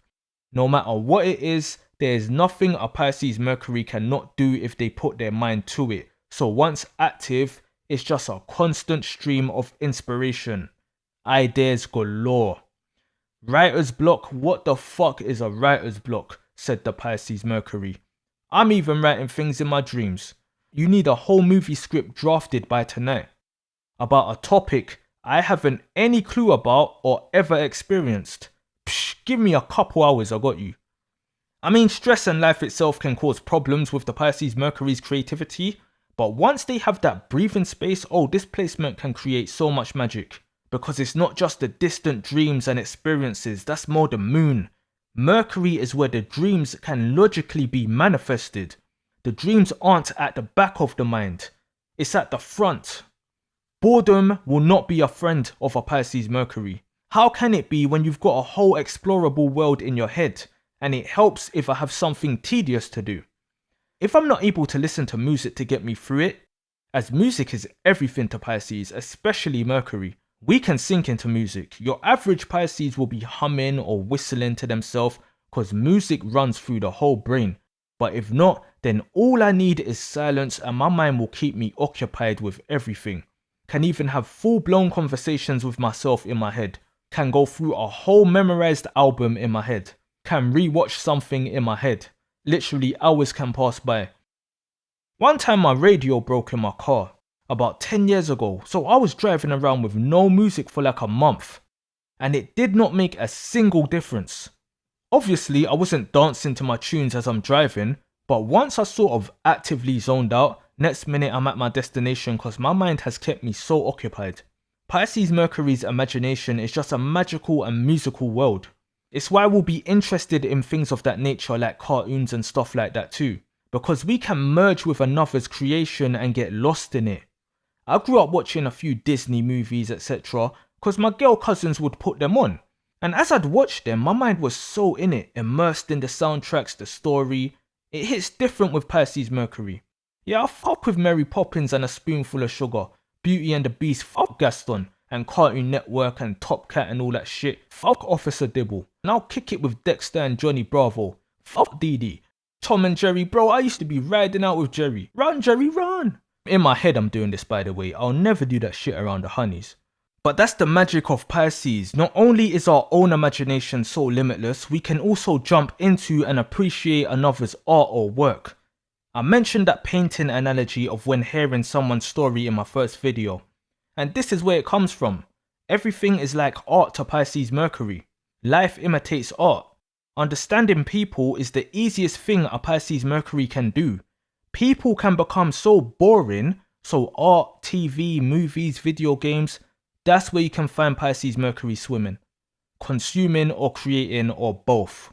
And Pisces' best work will come from isolation, I'll tell you that much. Sitting at a round table brainstorming with others, no. I mean, we can, but the magic with Pisces happens when alone. Dark thoughts. So it's been pretty light up until now, but the dark side is Pisces Mercury will 100% have dark thoughts. Pisces is the sign of light and dark, good and bad, day and night, yin and yang. Darkness is ever present in Pisces, so when it comes to how you think, darkness will be in there. Pisces Mercury can be receptive to every frequency, so that includes good and bad. Sometimes it's the Pisces Mercury's own thoughts, sometimes they've picked it up from another, but it will be there and will have to be dealt with in silence. Now, it's not just the Mercury that's the cause of these dark thoughts, it can come from the Sun and Moon too. Whatever's going on there will also be why Pisces Mercury gets into dark thought patterns. And when it's in Pisces Sun, who is dealing with this stuff practically, the thoughts will be on that frequency too. Everything starts in the mind, right? We can say it goes Moon to Mercury to Sun. When it's in the Moon, it's bad, but may not advance. Say it's like having a deep feeling to shark somebody. Now, if it gets to Mercury, this is where the danger comes in, because Mercury is going to start thinking of ways of how to shark somebody. This is where the infamous serial killers are born in Pisces Sun, no matter the Mercury. Or even just the violent shark ones. How am I going to do it? Where am I going to do it? What am I going to use? What's the consequences of this? This is all Mercury. Mercury wants to make it real. Mercury is about chaos. And when you look at that, Mercury rules Gemini and Virgo. I mean, if you know the dark side of those two signs' minds, you wouldn't even want to go there. It's chaos. So with Pisces encompassing everything and having a million ways to do things, it's almost always going to come out with the Sun. Unless you've got serious restraint or haven't been pushed that far. Because Mercury and the Sun is close. They're homies. They work together. It's why more times they're conjunct in people's charts. Mercury's the voice for the soul. So from a Pisces Mercury is thinking badly, it's already gone left. There's not much control in Pisces or the 12th house, where they're from. So how Pisces Mercury can combat this is literally to avoid what can trigger their mind. Sometimes this is people, sometimes it's places. But this is another reason why Pisces will isolate and stay mute to not get triggered or drawn into things. Pisces Mercury loves the magical side of their mind because they also know how dark and depressive it can get and psychotic. Putting that out there, Pisces Mercury can get psychotic.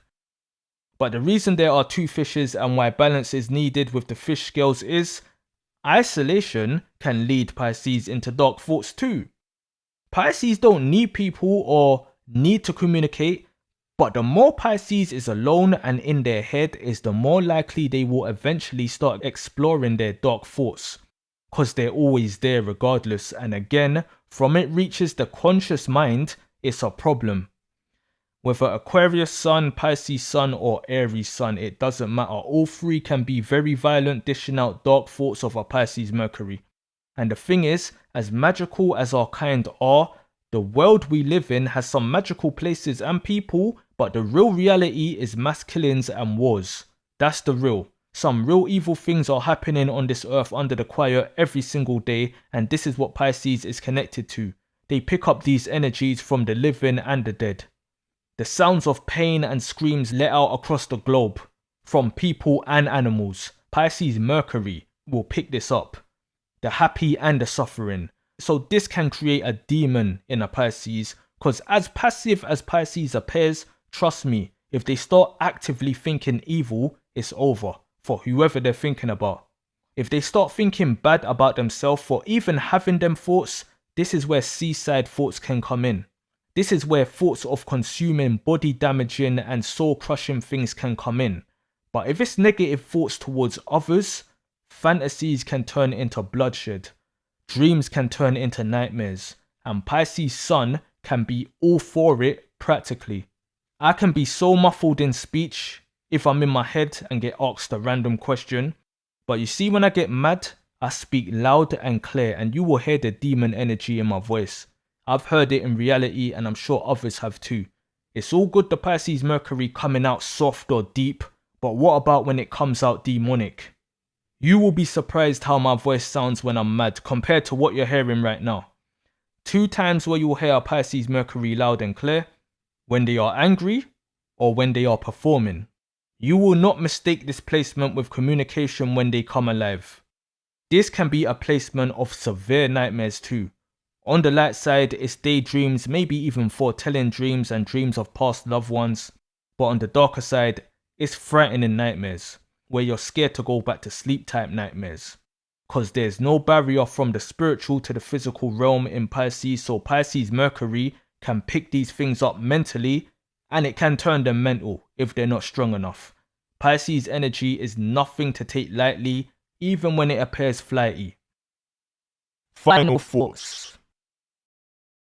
So with saying all of that, the good and the bad, this placement is secretly my favourite, and I've got quite a few planets at home in their signs with a couple exaltations too, but this one here where it's in detriment and full is my favourite, funny enough, alongside being a Pisces, as it just allows me to dive deeper into my soul, where I can communicate from the soul. Pisces is all about the soul, man. And that is what you are hearing anytime you hear these videos, Pisces Mercury. I think I've heard if it's in retrograde in your chart, it will give you the reverse results.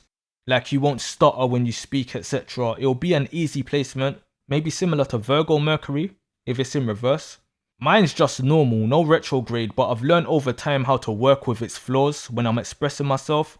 I think if I knew I had this detriment placement from a child, I may have used it as an excuse and not worked on it.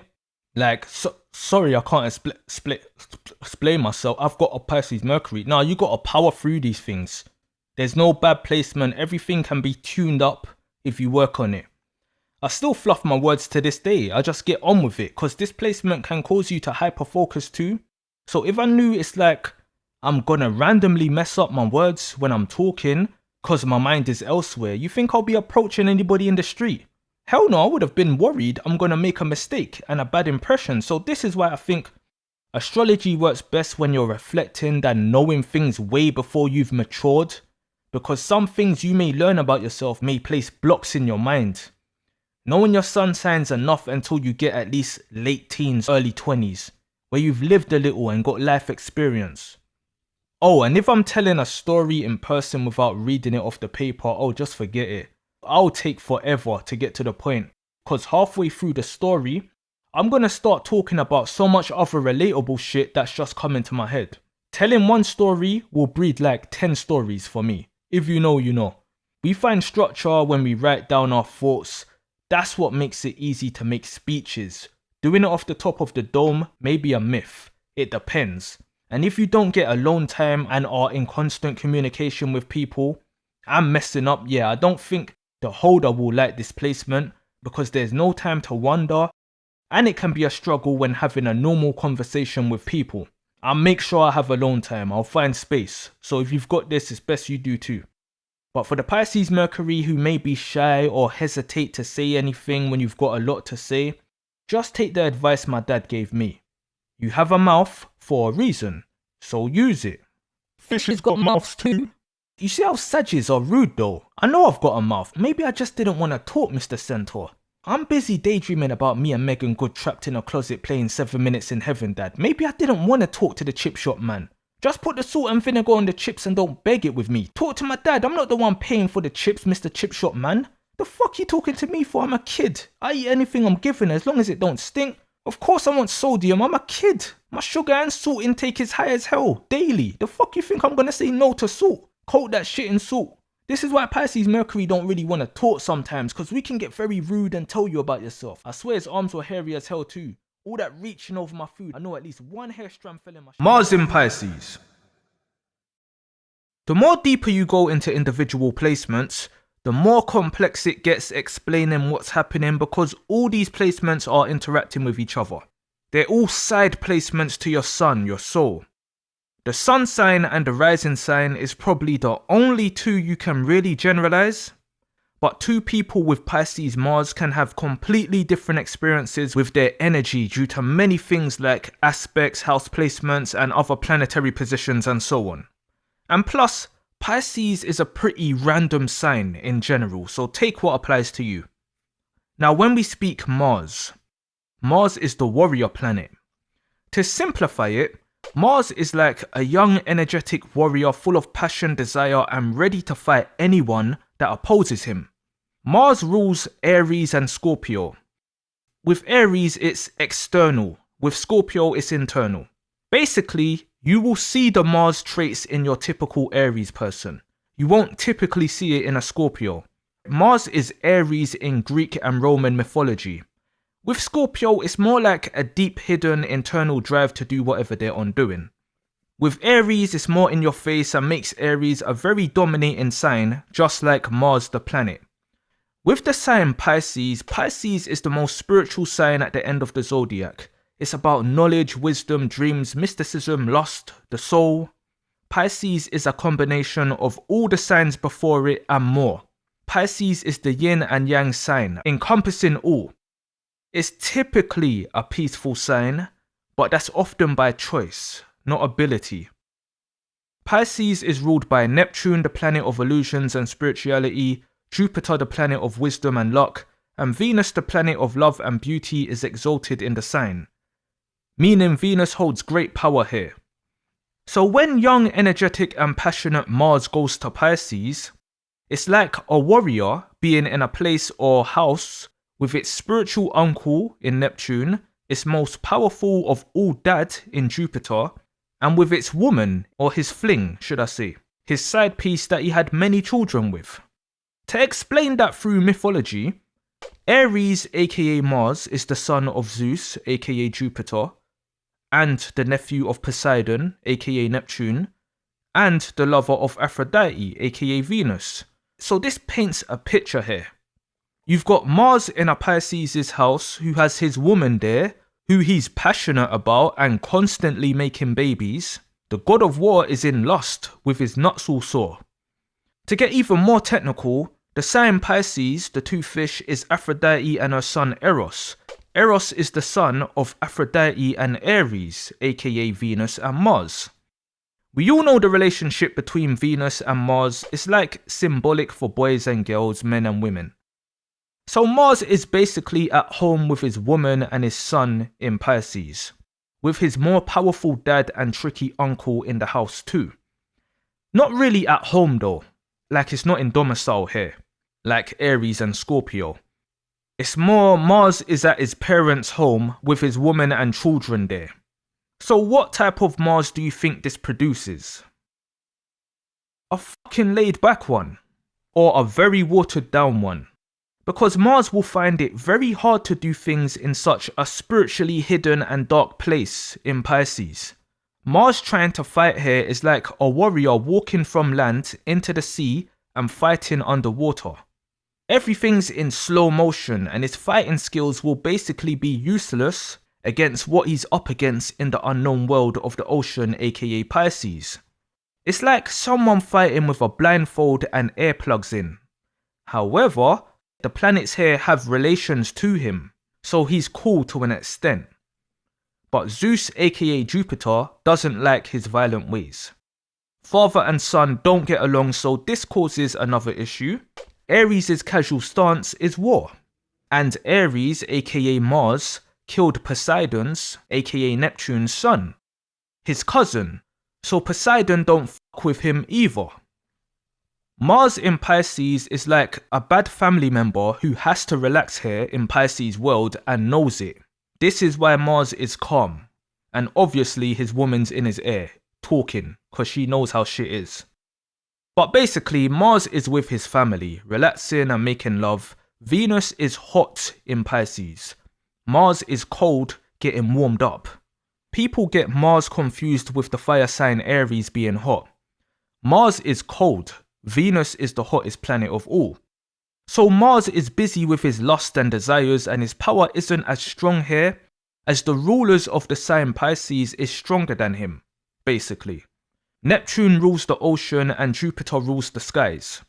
Mars is just a warrior on land. The fire is out in regards to his conquering actions. He's not in war mode in Pisces. He's in family mode, retired or resting or indulging or even frustrated at times type mode. In a extremely basic way, an astrologer will tell you this Mars is lazy. But with the picture I've painted for you, it just shows you Mars is more relaxed. The need for a drive is not really necessary, as it's in the sign that has basically done everything and has got everything there. Pisces is abundant. Mars is chilling, maybe restless at times and arguing with his dad and uncle, and his woman, but he's chilling. He doesn't need to do anything but love and make babies. But let's dive in more on the other things to do with Mars for a further understanding, but from what I've said so far, it basically tells you the scope. The drive. Now, the Mars sign is not solely responsible for your whole energy, your vitality, but it plays a big part in it. It's like your drive, your fuel. When Mars is in Pisces, Mars is in a magical sign. But it's like Mars being in a supercar, looking at the dashboard and being in awe of the whole car. Imagining how fast it is. Taking in the new car smell, the features it's got. Because it's like got all the good features of different sports cars around the world put into this one. So Mars is chilling, the drive is chill. There might not be any drive. It's Mars in the magical car, still on the driveway. Everyone knows the Mario Brothers. Then there's Mario Karts. When you get a star in Mario Karts, it turns the car into some rainbowy magical colour and the car is temporarily fast and godlike basically. Invincible. Mars in Pisces is like someone getting a star whilst playing Mario Kart, but the player is staring at the screen, mesmerised by the glowing magical car instead of driving it and realising what it can practically do. The other players are seeing the car with the star and wondering why it's not moving. These are all analogies obviously, but it's to understand why there may not be a drive with a Mars in Pisces person. Mars is busy, looking at shit. Venus is strong in Pisces naturally. Mars here is like a man after having sex. He's tired, he's sleepy, he's indulged in his desires and is chilling. That testosterone is low. He hasn't got all that I wanna conquer the world in me. He wants to sleep. So you can witness a Mars in Pisces not doing anything with themselves depending on their other placements. This is not to say the ability is not there. Pisces is the sign of everything, so technically, when a Mars in Pisces does have the inspiration to do something, the drive is endless. However, again, it's like someone having everything or feeling like they have everything, so doesn't have the drive to get active and get more. Pisces is the sign of dreams, fantasies, illusions, the imagination, the subconscious. So it's here where you can find a Mars in Pisces being active. This may give you someone who would rather spend all their time daydreaming, getting lost in their thoughts. A Mars in Pisces can most definitely be a consumer of drugs. They can be driven to Pisces type things, mind-altering things. Mars can end up in an illusion here, in psychosis. A Mars in Pisces may be heavily into astrology and movies and things like that. Make-believe, fiction, anime even. Things that comes from another's mind, but they themselves may not put work in on it, rather just consume it, driven to indulge in it. Video games. A Mars in Pisces can be addicted to playing video games all day. Have the drive to wake up and just sit in front of a screen all day. Addicted to sex, corn. Mars in Pisces can know all the corn star names. Mars will be a big addict here in Pisces one way or another, because he's not running around active like usual. He's in the strip club, throwing ones. In the Pisces world, this is great. It's another world, it's fun, it's calming. And lust is great. But in the material world, this is seen as a lazy person with no goals. They can have all the dreams in the world without any drive to see them come true, because they can be driven to just dream. So they'll experience their goals over there or in their head and may be satisfied, but in reality they may not be interested to see it manifest. Pisces, the sign itself, can be described this way, like overall. But it's other placements or the Pisces will that can override this. Like the sun in Pisces, it has full control over the sign, so it's more a choice to be lazy or driven. But when a planet as strong as Mars is here, and say the person is a Pisces too, it makes it even more likely this person won't be dream chasing in reality. And that Pisces is such a strong and dominating sign too, in a person's chart. Yeah, that's not words you're used to hearing about Pisces, but this is what Pisces energy does. It's the whole ocean, it swallows everything. So a Mars in Pisces can even feel like they are a Pisces because the energy can be lacking. But they're also driven to Pisces type things. So you can have a powerful sun, powerful moon, and this Pisces Mars can still make you lazy, not bothered to move. You can have all the resources, all the tools, all the ideas, all the everything in your hands to practically succeed, and the Pisces Mars can be like, what's the point? I'd rather chill, or fuck, or smoke some shit, or meditate, or sage. I gotta sage the house. You know, like turn their focus to spiritual related things. So don't expect the typical Pisces Mars person to be driven about real world things. They may be more fantasy driven. The anger, the actions. In astrology, they say Mars represents your anger. But I don't fully agree with that description. I think anger is multiple planets like the Moon, Mars, Venus, Mercury that links up with the Sun to come out. Mars more explains the type of way your anger may come out depending on what sign it's in. Cause the anger comes out via your Sun. Pisces on one side is a peaceful sign. So Mars can want to get mad and hyped up, but being in Pisces can literally nullify it. As if Jupiter, Neptune and Venus is telling Mars calm down. It's not worth the energy. So a Mars in Pisces anger will definitely need more assertive placements for their anger to see the light. Like a Mars in Aries will be quick to act out. It will link with the Sun instantly and encourage the Sun to act out quick. Because in Aries, Mars rules there with the Sun in its rotation, so it's instant actions. You can have a Pisces Sun with a Mars in Aries. A Pisces on the light side can control that Mars, cause it won't be convinced by it. The wisdom of Jupiter ruling Pisces will stop it, at least once grown. But on the dark side, there's no control and Mars runs freely. A dark-sided Pisces ignoring wisdom and all that with an Aries Mars will cause so much damage. If it's an Aries Sun with a Pisces Mars, for example, even with how powerful the Aries Sun is, the Mars may not give it that kick to act out, cause it's nullified in Pisces. Aries can feel like they are fighting in a dream, cause the Mars isn't connecting with them. So even they will need other strong placements that is making this action happen to form that connection with the Sun. Anger is an emotional response. That's more the Moon and Mercury with the Sun. Processes to do with the mind, the thoughts and the soul. Mars is the fuel to your actions. But in general, Mars is just a passionate guy. But that Pisces is an emotional sign. This can bring you someone who can get violent with their emotions, and this brings you to the dark side of Mars in Pisces. Pisces has a dark side, as I'm sure many know, the darkest side of the zodiac. It's not just light, it's dark here too. It's not just peaceful, it's warmongering too. Each ruler of Pisces is about war in their own way. All three are vengeful, and one of them is the mightiest, the largest of all.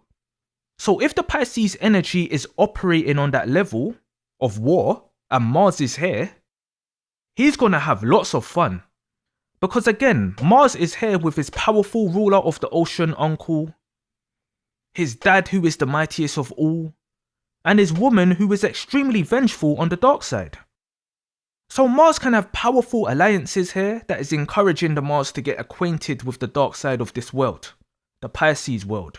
We're talking physical and spiritual damage via a Mars in Pisces. You may catch a Pisces Mars on a day when Mars is shadowboxing with demons. Although Mars is at rest here or lacks energy, he will still be exercising. He's still Mars, the god of war. He ain't trying to chill in the house with his woman all day, or be hearing shit from his uncle and dad all day. He's gonna go explore in Pisces world. When he goes out to exercise in Pisces' world, he'll be meeting all sorts of demonic and strange shit, like being on a drug trip. And Mars will be trying to fight them all, conquer them all, just for stepping in his way. Mars can get introduced to a whole lot of crazy on the darker side, so when something happens causing the person to react in anger, and the Sun needs that kick from Mars, Then the dark Pisces Mars gives the person the fuel to channel some of this dark shit Mars has been training with and conquering behind the scenes. You can have a demon attacking you going up against a Pisces Mars. These are not the most competitive people until they have a reason to be. And that won't be for the love of the sport, it will be to quit. Mars in Pisces can pump demonic fuel through the holder's body, and this is why you can't underestimate or just see this placement as incapable of anything or weak. Because when it activates, Mars basically has access to all sorts of spiritual powers, good and bad. Underestimating any Pisces placement is a bad move because you just never know. You don't know what frequency it's operating on at any given time. It switches constantly. This is like having a fight with someone and mid-fight they stop, snap their fingers and all these shadows appears and the Pisces Mars eyes goes pitch black. Now you're getting jumped by the Pisces Mars and spirits. You thought this person was weak, no aura, feel no energy from them, then bang. They're just radiating this demonic fuel and you won't know what you're up against. And in that moment, this Mars in Pisces will be fueled to kill, even if that means sacrificing their whole being to do so. Cause Mars isn't scared, he's prepared. He's relaxed, but he never stops fighting. This sort of out-of-world rage is possible, as anything is possible in Pisces, but typically, this is not a heated person, again, depending on other placements. Typically, they won't bother wasting their energy, they won't even feel they have the energy to, like they're low on iron or something. Cause they can fight but feel what's the point in fighting. They can break your nose joint or hold a joint when writing. The energy is there and it's so enticing, but so is the energy of Pisces, it's so inviting. So they'll rather just chill and keep peace in their heart, but act up and you'll see Mars in a seat on a shark. They wanted peace from the start but now want peace of your heart. There's no sleep. Mars is the type to go seek in the dark. And Mars won't be creeping or sneaking, he'll be coming straight. Pisces is an emotional, moody, changing sign, so Mars will have to get used to riding waves, which is not easy, but Mars is conquering, so he can and may do it. Mars will have to learn to pick up a surfboard and drop his armor. He can keep his sword, but he will have to adapt to the Pisces world, which is hard as hell. Especially when two of the rulers here don't fuck with him. Mars can go from land warrior to a more like being here with the drive. Cause at the end of the day, this is Zeus's son and Poseidon's nephew, and has relations to many more involving war. So this Mars may end up channeling that drive to do anything, but it will have to be worked on. Definitely has to be worked on.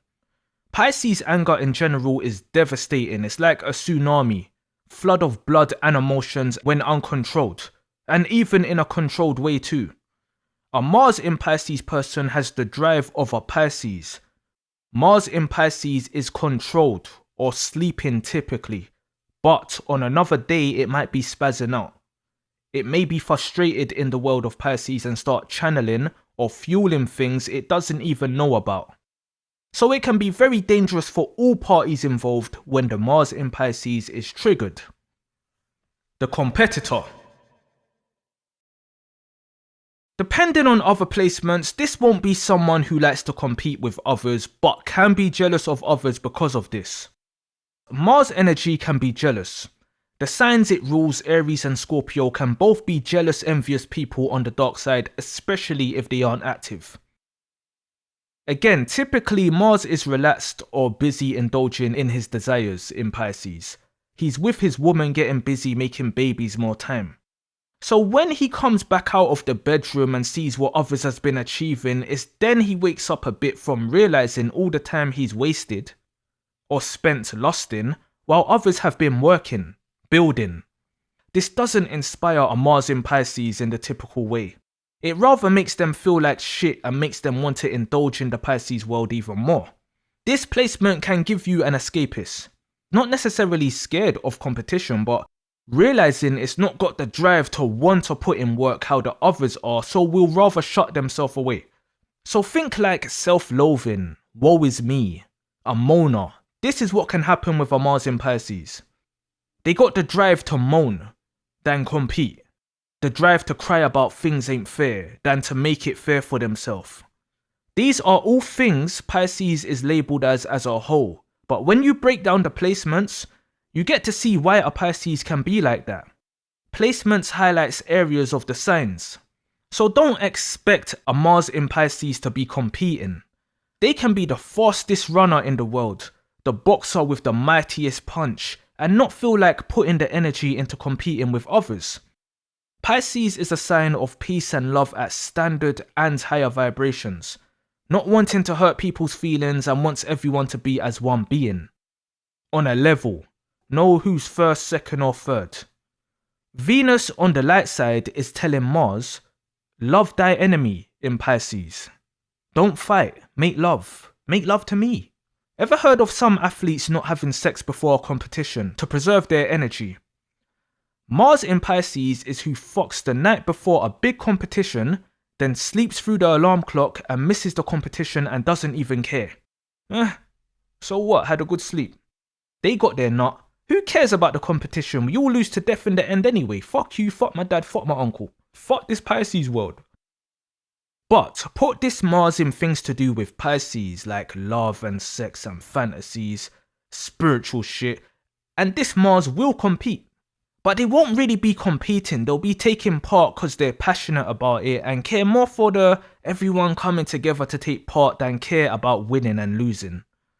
This Mars is like going to a gaming event and they end up in the final and feels no pressure from it at all because they just love to play the game.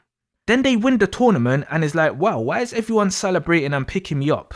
I was just playing the game, chilling. Why is that other person crying? It's just a game. There's not really any losers and winners. It's that sort of thing. It's like Mars in Pisces don't care for all the medals and extra shit. Just loves indulging in fantasies. Or out of world things. The passion. The bedroom. Mars is about your passion, sex drive and so on. As I've continuously mentioned in this video, Pisces is a sign loaded with lust, sex desires. Aphrodite and Eros is here, Poseidon is here, Zeus is here. The real lusty sex-loving players are here. So when Mars comes here, who also loves this sort of thing too, like father like son, you basically get someone who loves to fuck. Yeah, Pisces Mars can be lazy in every other department, but put them in the bedroom with someone they desire and they are gonna fuck them to Neptune and back. It's not as desirable as say Scorpio Mars, but it's up there when it's in the mood. But remember, Pisces is forever changing and about spiritual shit. And that Mars is your drive, and that Mars is relaxing here, typically. This can also bring you someone who has no desire for sex. This is someone who can abstain from sex for years. Again, house placements and stuff plays a part. But Pisces can give you monk and nuns type people. Just devoting themselves to a higher spiritual power. So on one end, they can be one of the horniest people you can ever meet, but on the other, they can have no sex drive at all. They literally get fueled from worshipping something. Them people spazzing out in church. Them people who can get orgasms praising the Lord. That's Mars in Pisces type energy. It don't have to be physical. So they can have zero drive to go out there and find someone to knock boots with. More drive to complain that they can't find someone. But they don't need anyone anyway because they got that corn. Or they got the Lord. Final thoughts. So I can't say if it's a tough placement for the holder, only they will know, but I can imagine it being a frustrating placement at times. I can imagine it feeling like having all the power in the world but not having the willpower or strength to take control of it or grasp it. And at times feel like they have all this crazy running through their veins. Pisces is not an easy sign in general, so with Mars here, the drive can be misdirected, because there's lots of confusion happening in Pisces. And if this is the holder's only Pisces placement, it'll make it harder to access the spiritual gifts. If someone has Pisces in their top 3 alongside this Mars in Pisces, I believe it should make it easier to channel, because it can be channeled. This placement isn't strong or weak, it's whatever it needs to be, or whatever you can make of it.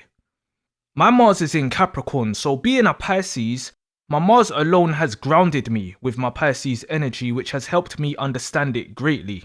I'm one of the most structured and organized Pisces you can meet, fortunately and unfortunately.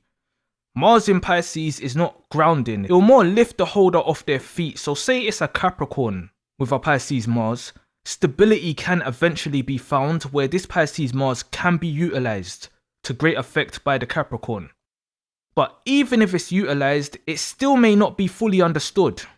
So it depends. They say Capricorn Mars is slow to anger, but I've got one of the quickest tempers. I still get angry pretty fast now, and that's because in the grand scheme, I'm a Pisces that has experienced the darker side of life. And another way for saying you're a Pisces is saying someone's sensitive to emotions and energy. So who's really to say if a Pisces Mars would be quick to act or slow to act or whatever? Pisces is a pretty random sign overall. Only a Pisces Mars could really tell you what it does for them in their chart.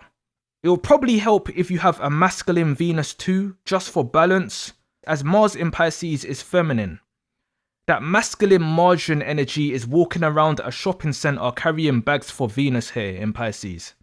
This is like when Vegeta was doing family stuff with Bulma in Dragon Ball. Mars is calm here.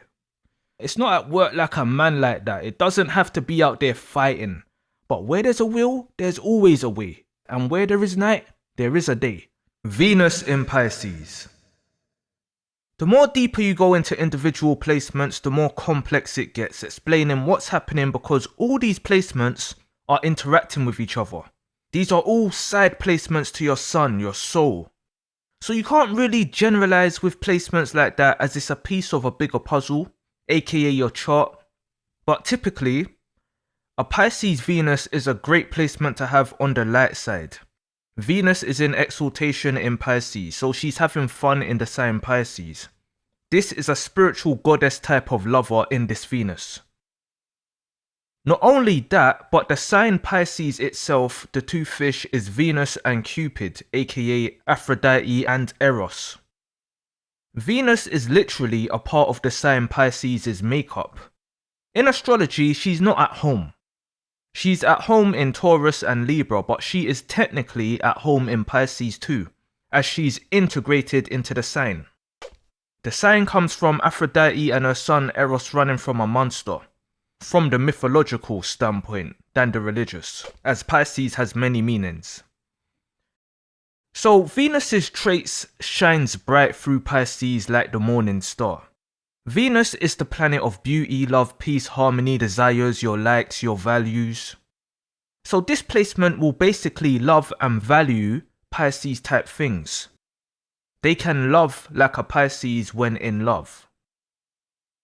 The good thing about this placement is you can get it without all the extra craziness that happens in Pisces. Like having this placement should be good for you as in your overall character. Just like Pisces Jupiter and Pisces Neptune, the planets that rules the sign. You can love people for who they are on the good side. Love them to their core, the true them. Love the real them in its highest expression. But Venus Aphrodite herself had a very dark side. On the other end, she was a vengeful, jealous cheater. Not all that glitters is gold speaks volumes here. And focusing on the negative side of Venus alone can tell you a lot about the dark side of Pisces, as again, Venus is having fun in Pisces. She loves to be here, and in Pisces it's literally night and day, light and darkness. So what fun does Venus love having? What type of spiritual work is she doing here, because it's not all light work? Pisces is the yin and yang sign, containing all the other zodiac signs. It's the final sign of all. It's about spirituality, transcendence, soul work, karma, art, imagination, the subconscious. So on the lighter side, Venus is here dealing with love and peace and all things spiritual when connecting with others. Charming, relating to people. The rulers of Pisces, Neptune and Jupiter, are related to Venus. Neptune and Jupiter are brothers and Venus is their auntie. Venus is the daughter of Uranus and was born when Saturn, her brother, attacked their dad and severed his genitals. Once his genitalia hit the sea, Venus was born. So she was born from conflict, family conflict. Venus was born in the sea from sea foam. The sea, the ocean, is the most mystical place on this planet. Beautiful and dangerous. So this is another reason why Venus loves it here in Pisces. It's where she was born. Venus in Pisces is like Venus returning to her birthplace to reconnect. The ruler of the ocean is Neptune, aka Poseidon, and the ruler of the skies is his brother, Jupiter, aka Zeus. And for some more craziness, Aphrodite and Poseidon had a child together too. Venus also had many children with Mars through an affair, which includes Cupid being one of them, who again is one of the Pisces fishes. And yes, Mars is related to Venus too, being Jupiter's son. So it's a lot of fuckery. And the dark side of Venus was shown when another female named Psyche was being worshipped for her beauty instead of Venus. So Venus got jealous and set up a plan for Cupid, her son, to make Psyche fall in love with someone ugly. But the plan failed and resulted in Cupid falling in love with Psyche and marrying her. So there's an element of karma there, and Pisces is the most karmic sign. Take note. So this gives you some scope to the dark and light side of Venus. In some readings, she's also known as a goddess of war. Again, she was born out of conflict. It's definitely not all that glitters is gold, even with Venus being the planet or goddess of beauty. And that alone has given you another way to look at astrology than the typical good shit you'll hear about Venus and Pisces individually. However, when someone has Venus in Pisces again, this normally is good for the holder in terms of their style of love and likes. Because Venus in Pisces people can basically love you like a Pisces, relate to people like a Pisces, and that's usually a positive thing. Pisces is a peaceful, soulful sign, connecting with souls. They can be an Aquarius with a Venus in Pisces, and even though they're ultimately an Aquarius, they still can access and channel that pure, true love of a Pisces in relations. Planet placements are like channels. Channeling of an energy happens assisting the holder. All the planets are like support. So with Pisces being the most loving and peaceful sign, Venus does well here. It's easy to see the connection. The issues may occur more in terms of who the Pisces Venus loves and what the Pisces Venus values, because this is only a piece of the story.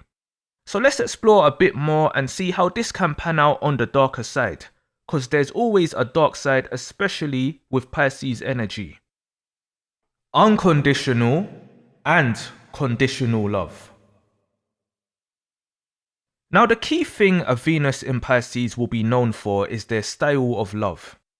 Compassion, empathy, selflessness will all fall under their style of love. Pisces loves to love. Venus in Pisces will love to love. Love's nice, it's beautiful, but it's also one of the most addictive drugs you can ever consume. And it's dangerous as hell with the wrong person, the wrong souls. Love is a spiritual portal. Real love is. The reason Pisces is the sign of true love and not Taurus or Libra, the signs Venus rules, is because of Neptune. Venus by herself is conditional love. I love you on the condition that you buy me things, you adore me, that sort of thing. Venus is very materialistic.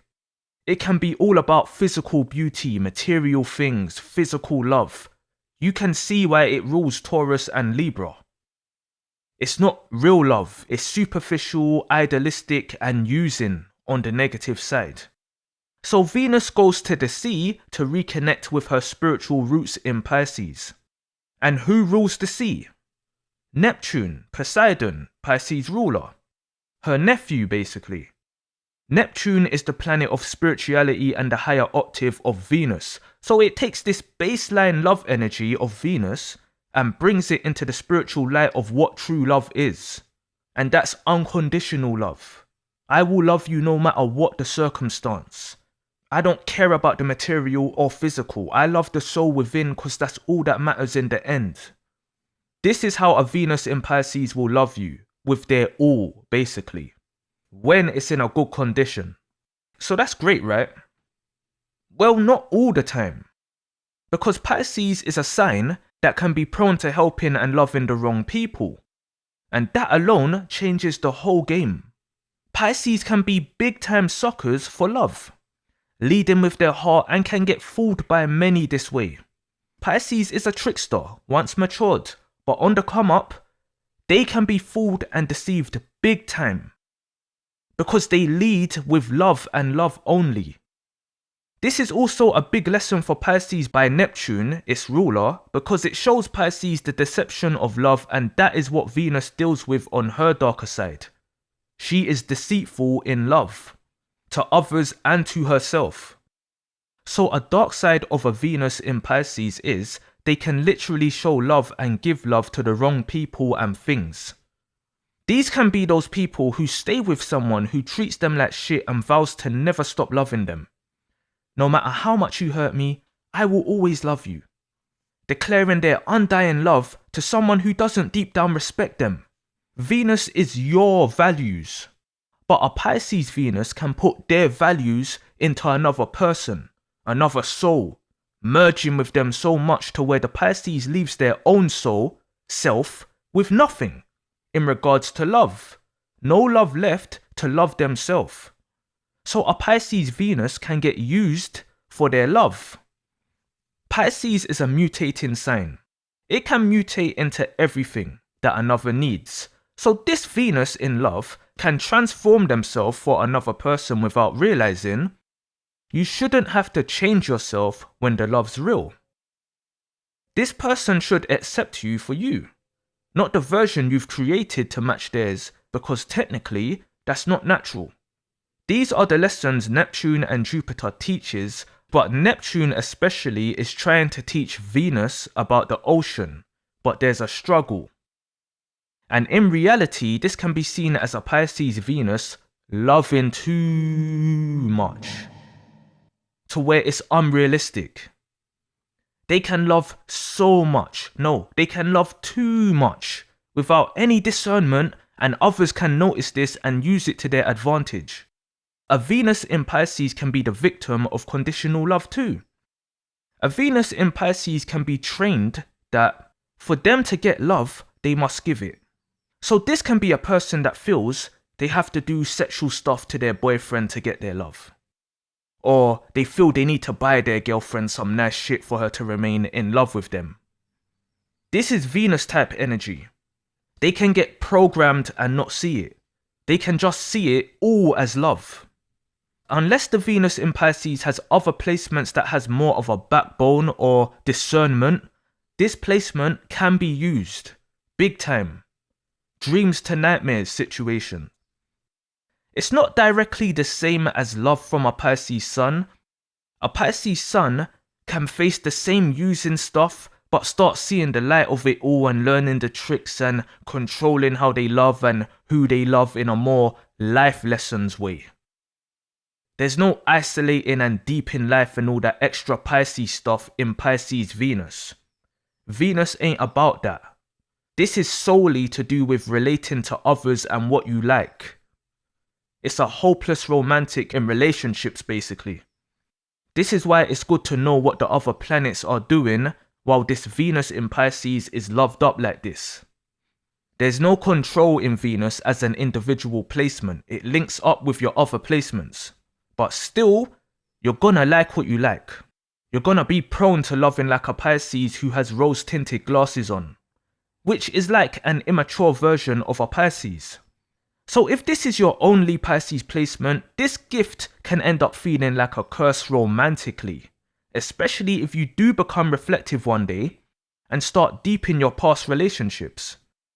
And even then, this placement can still be clingy and wanting to love again. A Pisces Venus can also be manipulative in love. From love bombing someone for something to having admirers, buying them shit, cause the Venus in Pisces was purposely showing them love to receive. This Venus can be used for deception when linking up with their Mars and Sun. Mars is Venus's love, and the Sun is the ultimate expression. So that's what can make your Venus really shine when you channel it, positively and negatively. Venus in Pisces can have people under a spell, doing all kinds of shit for them if they know what they're doing. Manipulation at its finest, as it will involve relating to others' emotions. Pisces is a very slippery, tricky sign in general, but this placement in isolation is literally Venus having her fun in Pisces energy. So it really depends on what else is going on in this person's chart. One key word a Venus in Pisces or someone dealing with a Venus in Pisces needs to be aware of is deception. Skin deep beauty. With Pisces, there's this rose-tinted thing that happens initially. Pisces are the original lover boys and girls of the zodiac. It just comes with the territory. We're all romantics deep down and on surface level. Now, why a Venus in Pisces can get used is because they can only focus on skin deep beauty on the negative side. They can easily fall in love with a dream, an illusion. Even though Neptune and Jupiter is here with spirituality and wisdom, Venus is stronger here in this placement. She rules Pisces in this placement in a way. It's like Venus not listening to them and just doing what she wants in love without understanding the true meaning herself. She's back at sea handling things she doesn't fully know about that Neptune does, for example. Venus used to cheat on her ugly husband, Vulcan. The goddess of beauty cheating on the ugly. What does that say? So a Pisces Venus can love the way someone looks. The person's beautiful, nice hair, smells good, soft skin, dresses well, well groomed. They're mesmerized by this person. Worship them.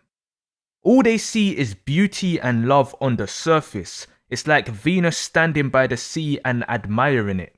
But this person can be the ultimate narcissist. This person can be the biggest piece of shit going. Attitude absolutely stinks. They treat everybody like shit and is in general a horrible person. But because of how this person looks in appearance, a Venus in Pisces could love them to the moon and back, or think they love them. Because those rose-tinted glasses are glued to their head. She isn't going deep into the ocean to see the truth of what Neptune sees. So the Venus can see this person doing no wrong because of how they look and how they feel about them. She is in her own way, not the real way. You see how Pisces gets described as delusional? It's placements like Pisces Moon, Pisces Mercury, Pisces Venus on the darker side where you can really see what delusional is. Like with this placement, delusions can be strong in love. So strong. Cause love is a crazy game and you can be the most cautious person ever and still get fooled by love. But you see when you have a placement that is full of so much love to give, like a Venus in Pisces, they can stay with the rose-tinted glasses on depending on other placements. A Venus in Pisces can be the type to watch a romantic film, fall in love with the story and characters and would love to have that for themselves. Venus in Pisces wants that Disney type of love. The fairy tale, the prince coming to awake me from my sleep shit. Even the males with Venus in Pisces, they may love to get rescued from a tower like Rapunzel. So they can put up with so much shit in love just to keep this illusion, this fantasy going. They themselves may not even see the reason why this relationship isn't right. Or they may see it and ignore it. La la, love is good. It's similar to Libra in the sense of lacking a sense of self on the negative side. Pisces Venus can lack the knowledge of what true love is, and that it should be reciprocal. Like felt deeply in the soul and understood and connected to the other person. Not the idealistic individual way they see it in their imagination. They may not see the reality of it, is what I'm trying to say. Venus is conditional. Neptune is unconditional. So you can see the dark and light here, Because on one hand, they appreciate beauty and love to the fullest. But they can love so much that they lose their sense of values. Any values at all. Pisces can be a very selfless sign. So think superficial relationships. Or that friend who you stay wondering why they're still with someone who doesn't value them. That's a negative example of Venus in Pisces. Someone who you want to grab by the shoulders and shout in their face that they need to gain some self-respect and leave a situation of mistreatment. Put your love into something real. Open your eyes. They're not good for you. And Disney and romantic movies aren't real. Real love is not like that. Real love happens behind the scenes, not on the screens. And then you feel bad for basically telling them not to love so much. When love is what they love. Forced harmony. Venus on the light side is to do with peace and harmony. Pisces loves peace and quiet on the lighter side, and Venus is about peace. So it's great. A Venus in Pisces will love peace and harmony. Really love it.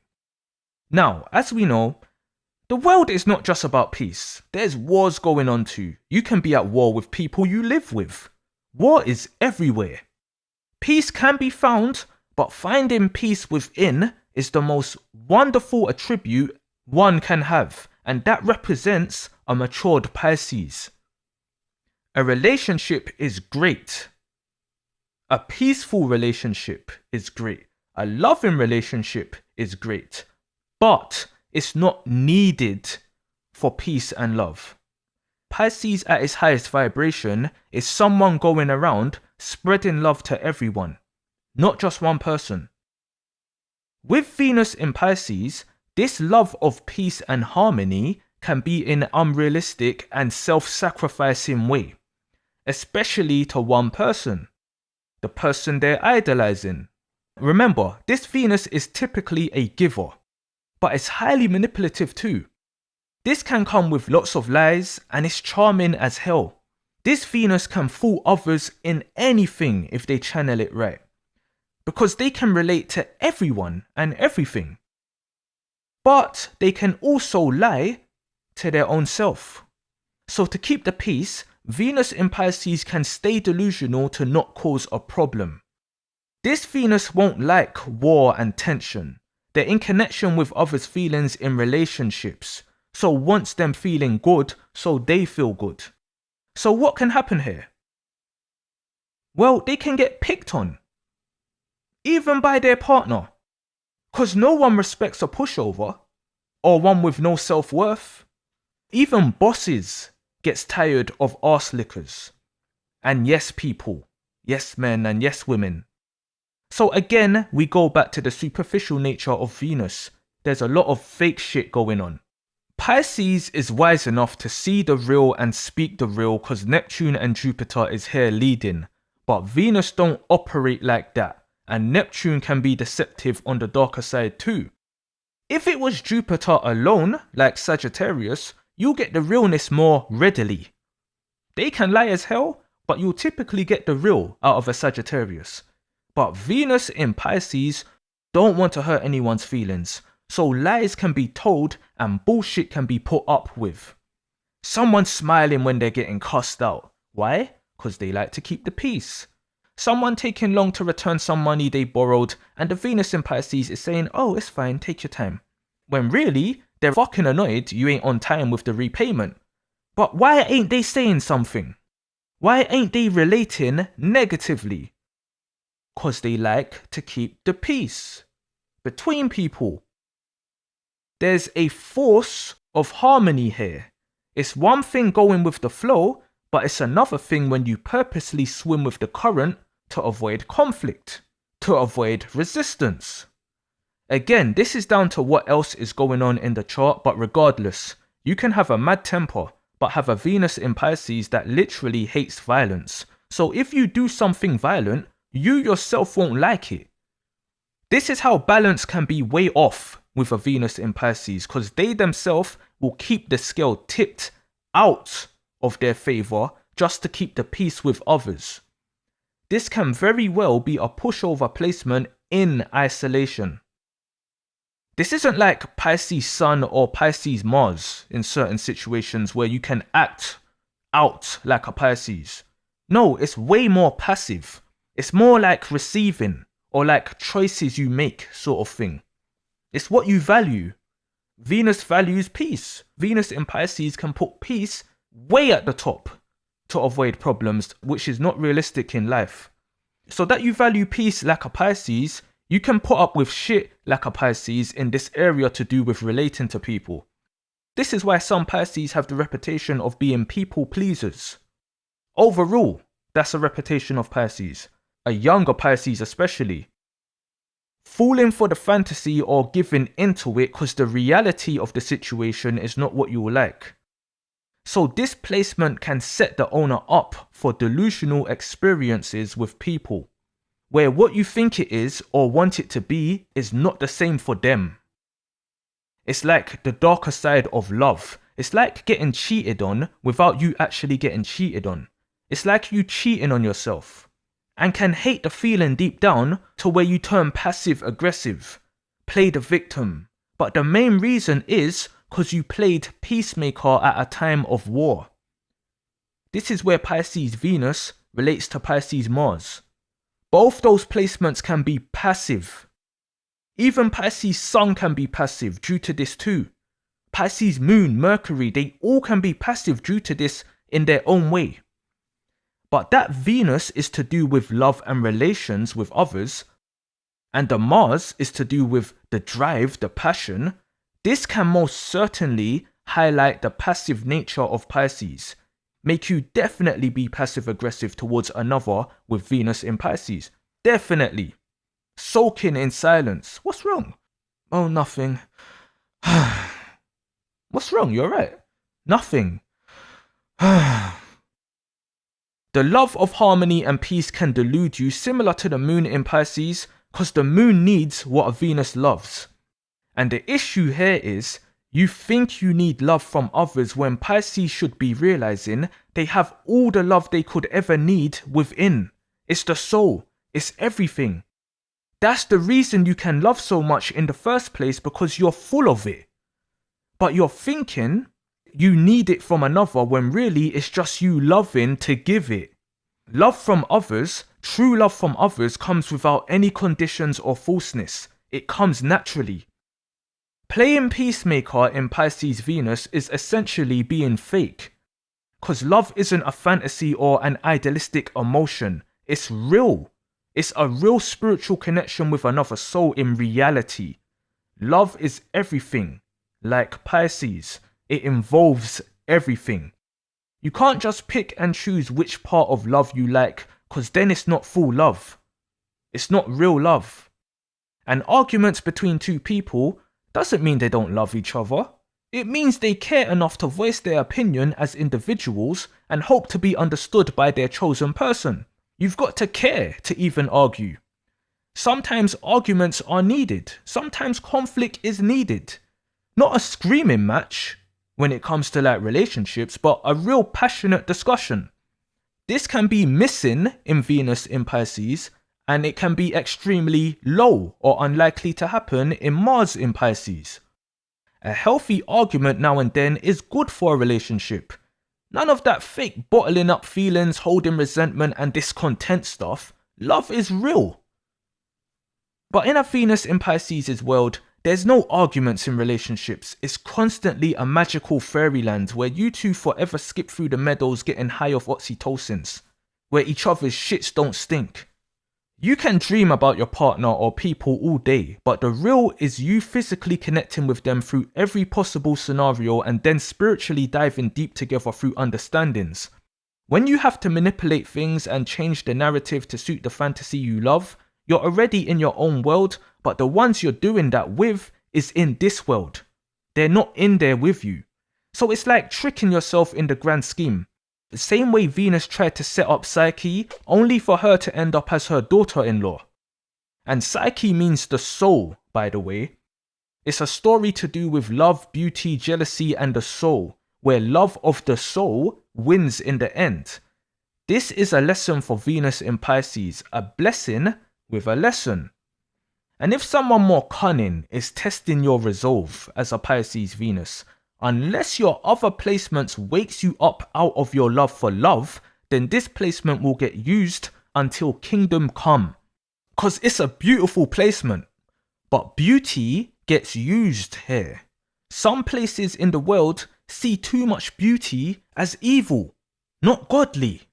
The devil's a trickster, just like Pisces, and Lucifer is Venus in other readings too. The devil we know in reality won't look ugly until we see it. It will look beautiful at first. But anyway, this is where the curse of the Pisces world can rear its head. It happens in all Pisces placements. That shark needs bringing to the surface for piss takers. Cause fear and power rules the world, not love. This earth isn't Pisces' home, and if your other placements hasn't got your back on realizing this, that Pisces Venus will keep someone trapped in a cycle of idealistic love and heartbreak. Karmic desires. Pisces is a sign full of lust and desires, so this Venus will be about their desires, even more than a Pisces Mars. Because in Pisces Mars, Venus is there. So Mars is calm, he's not on the hunt. But in Pisces Venus, Mars isn't there, tending to her needs. So Venus is just here in Pisces with her nephews and hungry. She wants some loving. This is what the Venus in Pisces is feeling. Someone yearning for love. Staying on the topic of idealism, this is something Pisces can suffer with. Not just optimism, but idealism too. Venus in Pisces can just want that perfect painting and stay staring at it even when it's burning and still see the beauty in it when it's turned to ashes in reality and the frame is not even there anymore. It's just a hole in the wall. Cause love is beautiful, they love to love cause loving is free. But in reality, it isn't. Love comes with a fee. Venus in Pisces loves romance, the fairy tales and the dream. Of finding a love and merging with it, nothing comes in between.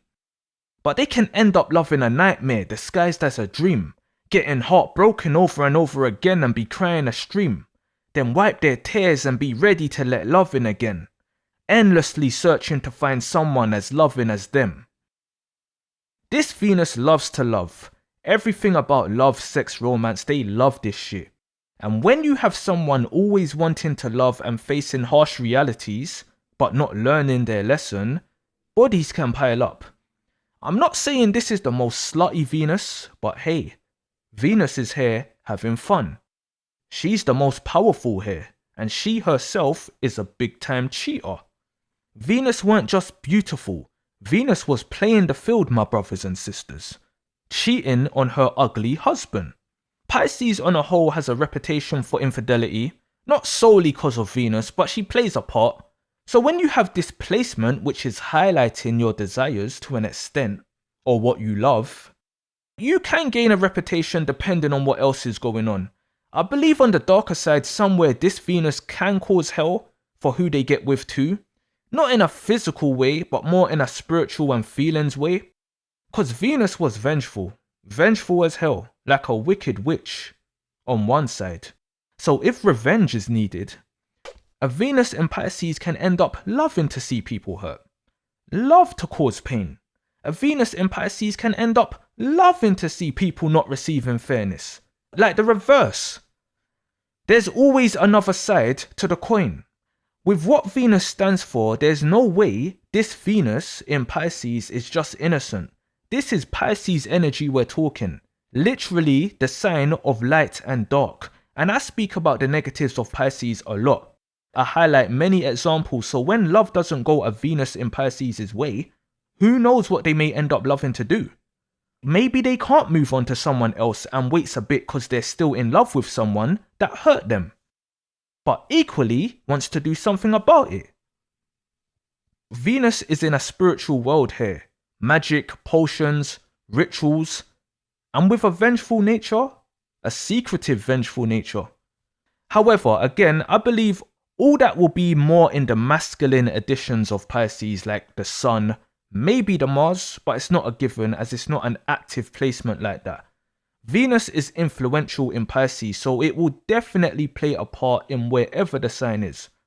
But being a giver also makes you a receiver in Venus in Pisces. The problem I'll say is Venus in Pisces may get the karma of Venus Aphrodite's actions. Because astrology gets all its shit from these gods. We call it planets, but it's gods. They're deities. They may not even all be the right names, but the stories they're telling is about people or beings who once existed or was active here on Earth with power, and this stuff like astrology keeps their energy alive. I deep down feel like astrology is not what people think it is, and people are mainly into it because of relationships.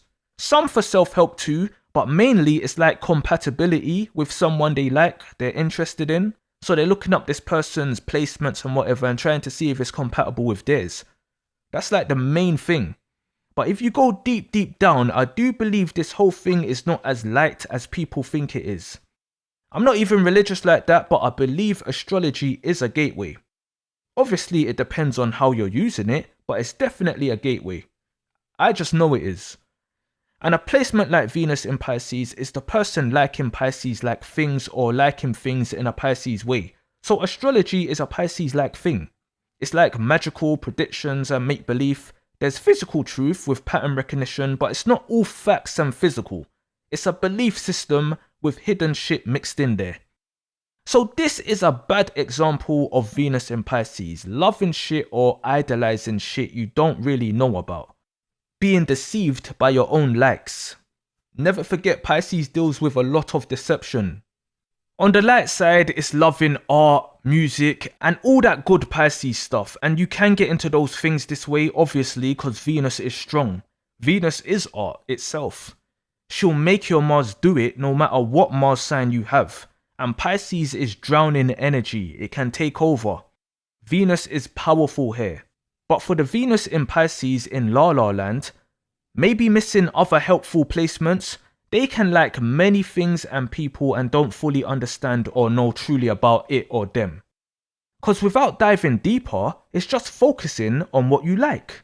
And Pisces is a universal sign. For even being into something like astrology, there's a person who isn't that can call you delusional. That's the reality. So that's another way to kind of look at it. Delusional, rose-tinted likes. But back to Venus. Venus was a cheater and a deceiver, but was the goddess of beauty. So Venus in Pisces can be in receipt of infidelity and deception. Obviously, this is the darker side. I generally believe this placement is good. Makes you a good giver of love, but that the understanding of real love could be missing. Because Venus is just running wild here in her glory, exaltation or not. That just means she's turned up to 1,000. So you can set yourself up for bad karma the same way she did. Like giving someone something so they can love you. Do you think that's genuine? Or you're gonna get love back? No, it's pretty manipulative. And it don't work like that. I feel all the water Venus signs will face similar issues here with relationships. But Pisces will be number one, as Mrs. Pop That Clam herself is shining through the sign. Ruling over fertility and all that. Lots of motion in the ocean going on. Venus had strong jealousy issues too. And that Venus is about your likes. On the underside, it will be about what you hate too. So that you can love so much as a Venus in Pisces, you equally have the power to hate so much to where it can get toxic with jealousy. And in the grand scheme, hatred affects the one holding it than what they are hating. A hater gets hurt by their own hate.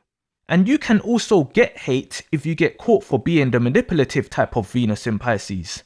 Not everyone will have a good memory of being with a Venus in Pisces even when this placement is all about love. That alone should speak volumes. Because again, it can be manipulative. But even on the light side, a lover can also get hurt by their own love. It's a different game to self-love when you're a giver. And that Pisces is a mirror, you can also have hate projected onto you, especially by what you're giving love to. As what you're giving love to may not be what you think it is. So you get the reverse effect back. Another key word for Venus in Pisces is confusion. Thinking you like what you like, but you're really not liking it because you're not seeing it for what it is, so how can you really like it if you don't know what it is? Where there's blessings, there's curses, and that's a theme with every Pisces placement. And that displacement may be prone to cheat, or should I say, love to give love, which can end up in cheating. That shit will come back around. This is a lustful placement, way more than the Mars. Pisces Mars may not even have the drive to do anything about their attraction or desires, but Pisces Venus, I mean, this is what they love. So it will come to them. They will attract it. Venus don't have to hunt like Mars. Pisces is receptive, so all sorts of fuckery is what this Venus can attract. Narcissists, users, fucked up people, down and outs, the whole lot. The other placements is so key in how this plays out. Abusive partners, physically, spiritually, and mentally. This can be the Pisces Venus's reality on the darker side while they're seeing Disneyland, where they can mistake physical abuse as love bites, pain as pleasure. Final thoughts. So with everything Pisces, there's always a light and dark side. Again, I feel this placement will typically be okay. It'll be great to have in terms of you giving out love, but what you get in return, and where to and what you give this love to is where issues can occur. Because this placement will have lots of it to give, lots of love to give. So the chances are increased with giving it to undeserving people. It's easy for me to say, take the rose tints off and see the world and people for what it is and who they truly are, but everyone's timeline and experience of life is different. I've had experiences with these things just from being a Pisces. But especially when we talk placements, if you're a Pisces with a Pisces Venus, it's a whole nother story. Should be a good story. Maybe an air or Earth Sun or Mercury will do well with this Venus, because no matter how delusional your Venus in Pisces can make you in love on the downside, there's just certain shit you won't end up putting up with from a logical standpoint. With the other two water signs, it can stay so dreamy and watery. With fire signs, it can go over your head. But if you're a Pisces 2 or if it's in your big 3, the lens you view your Venus through will change the game, for the good and the bad. You will see love for what it really is and can get what you desire, lust for, and like in the right conditions. Unconditional love is real, but there's a thin line with it. And if you can't love and leave someone not worthy, then a lot more work is needed to be done internally, not on the relationship. It's hard to truly isolate placements because this Pisces Venus will be working with many other things, but this is one of those placements like Pisces Moon and Mars that will stand out to you because on the negative side, it can come with many issues to do with Pisces. Even with an exaltation, that's another way of saying overworking, doing too much. It's not at home, it's working in a good way, but it's still doing too much. Astrologers will describe placements like Venus in Pisces like this is only where it happens. No, Venus is exalted in Pisces, the sign itself. Pisces is the sign of love overall because of this, and Neptune. So a Pisces sun can relate to a Venus in Pisces through the soul. A Pisces moon can relate to a Venus in Pisces through the mind and feelings. A Pisces Mercury can relate to a Venus in Pisces through the thoughts and understanding and so on, because they all experience it. It's just specifically focused in the area of love when it's your Venus sign as a Pisces Venus. So you will essentially love hard like a Pisces. That's the simplest way to break it down. I hope that makes sense. These things are all linked, it's not separate, and this applies to every other sign placement and their exaltations. A Taurus sun can relate to a moon in Taurus because the moon is exalted in the sign Taurus itself. For another example, a Pisces Venus can go and watch how a Pisces moves when they're in love or lust, and they will see a reflection of their own traits, depending on how mature that Pisces is. It's all linked, people. Don't get lost in the pudding.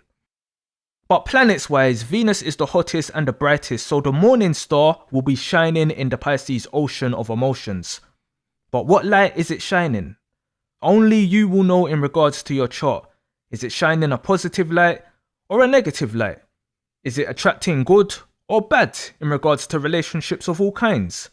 Are you using it for good or bad? Only you will know, because on the dark side, this placement can clean up. Can be like Jupiter with the gains, even ill-gotten gains. Things can come easy to you, especially love. Real and fake love though.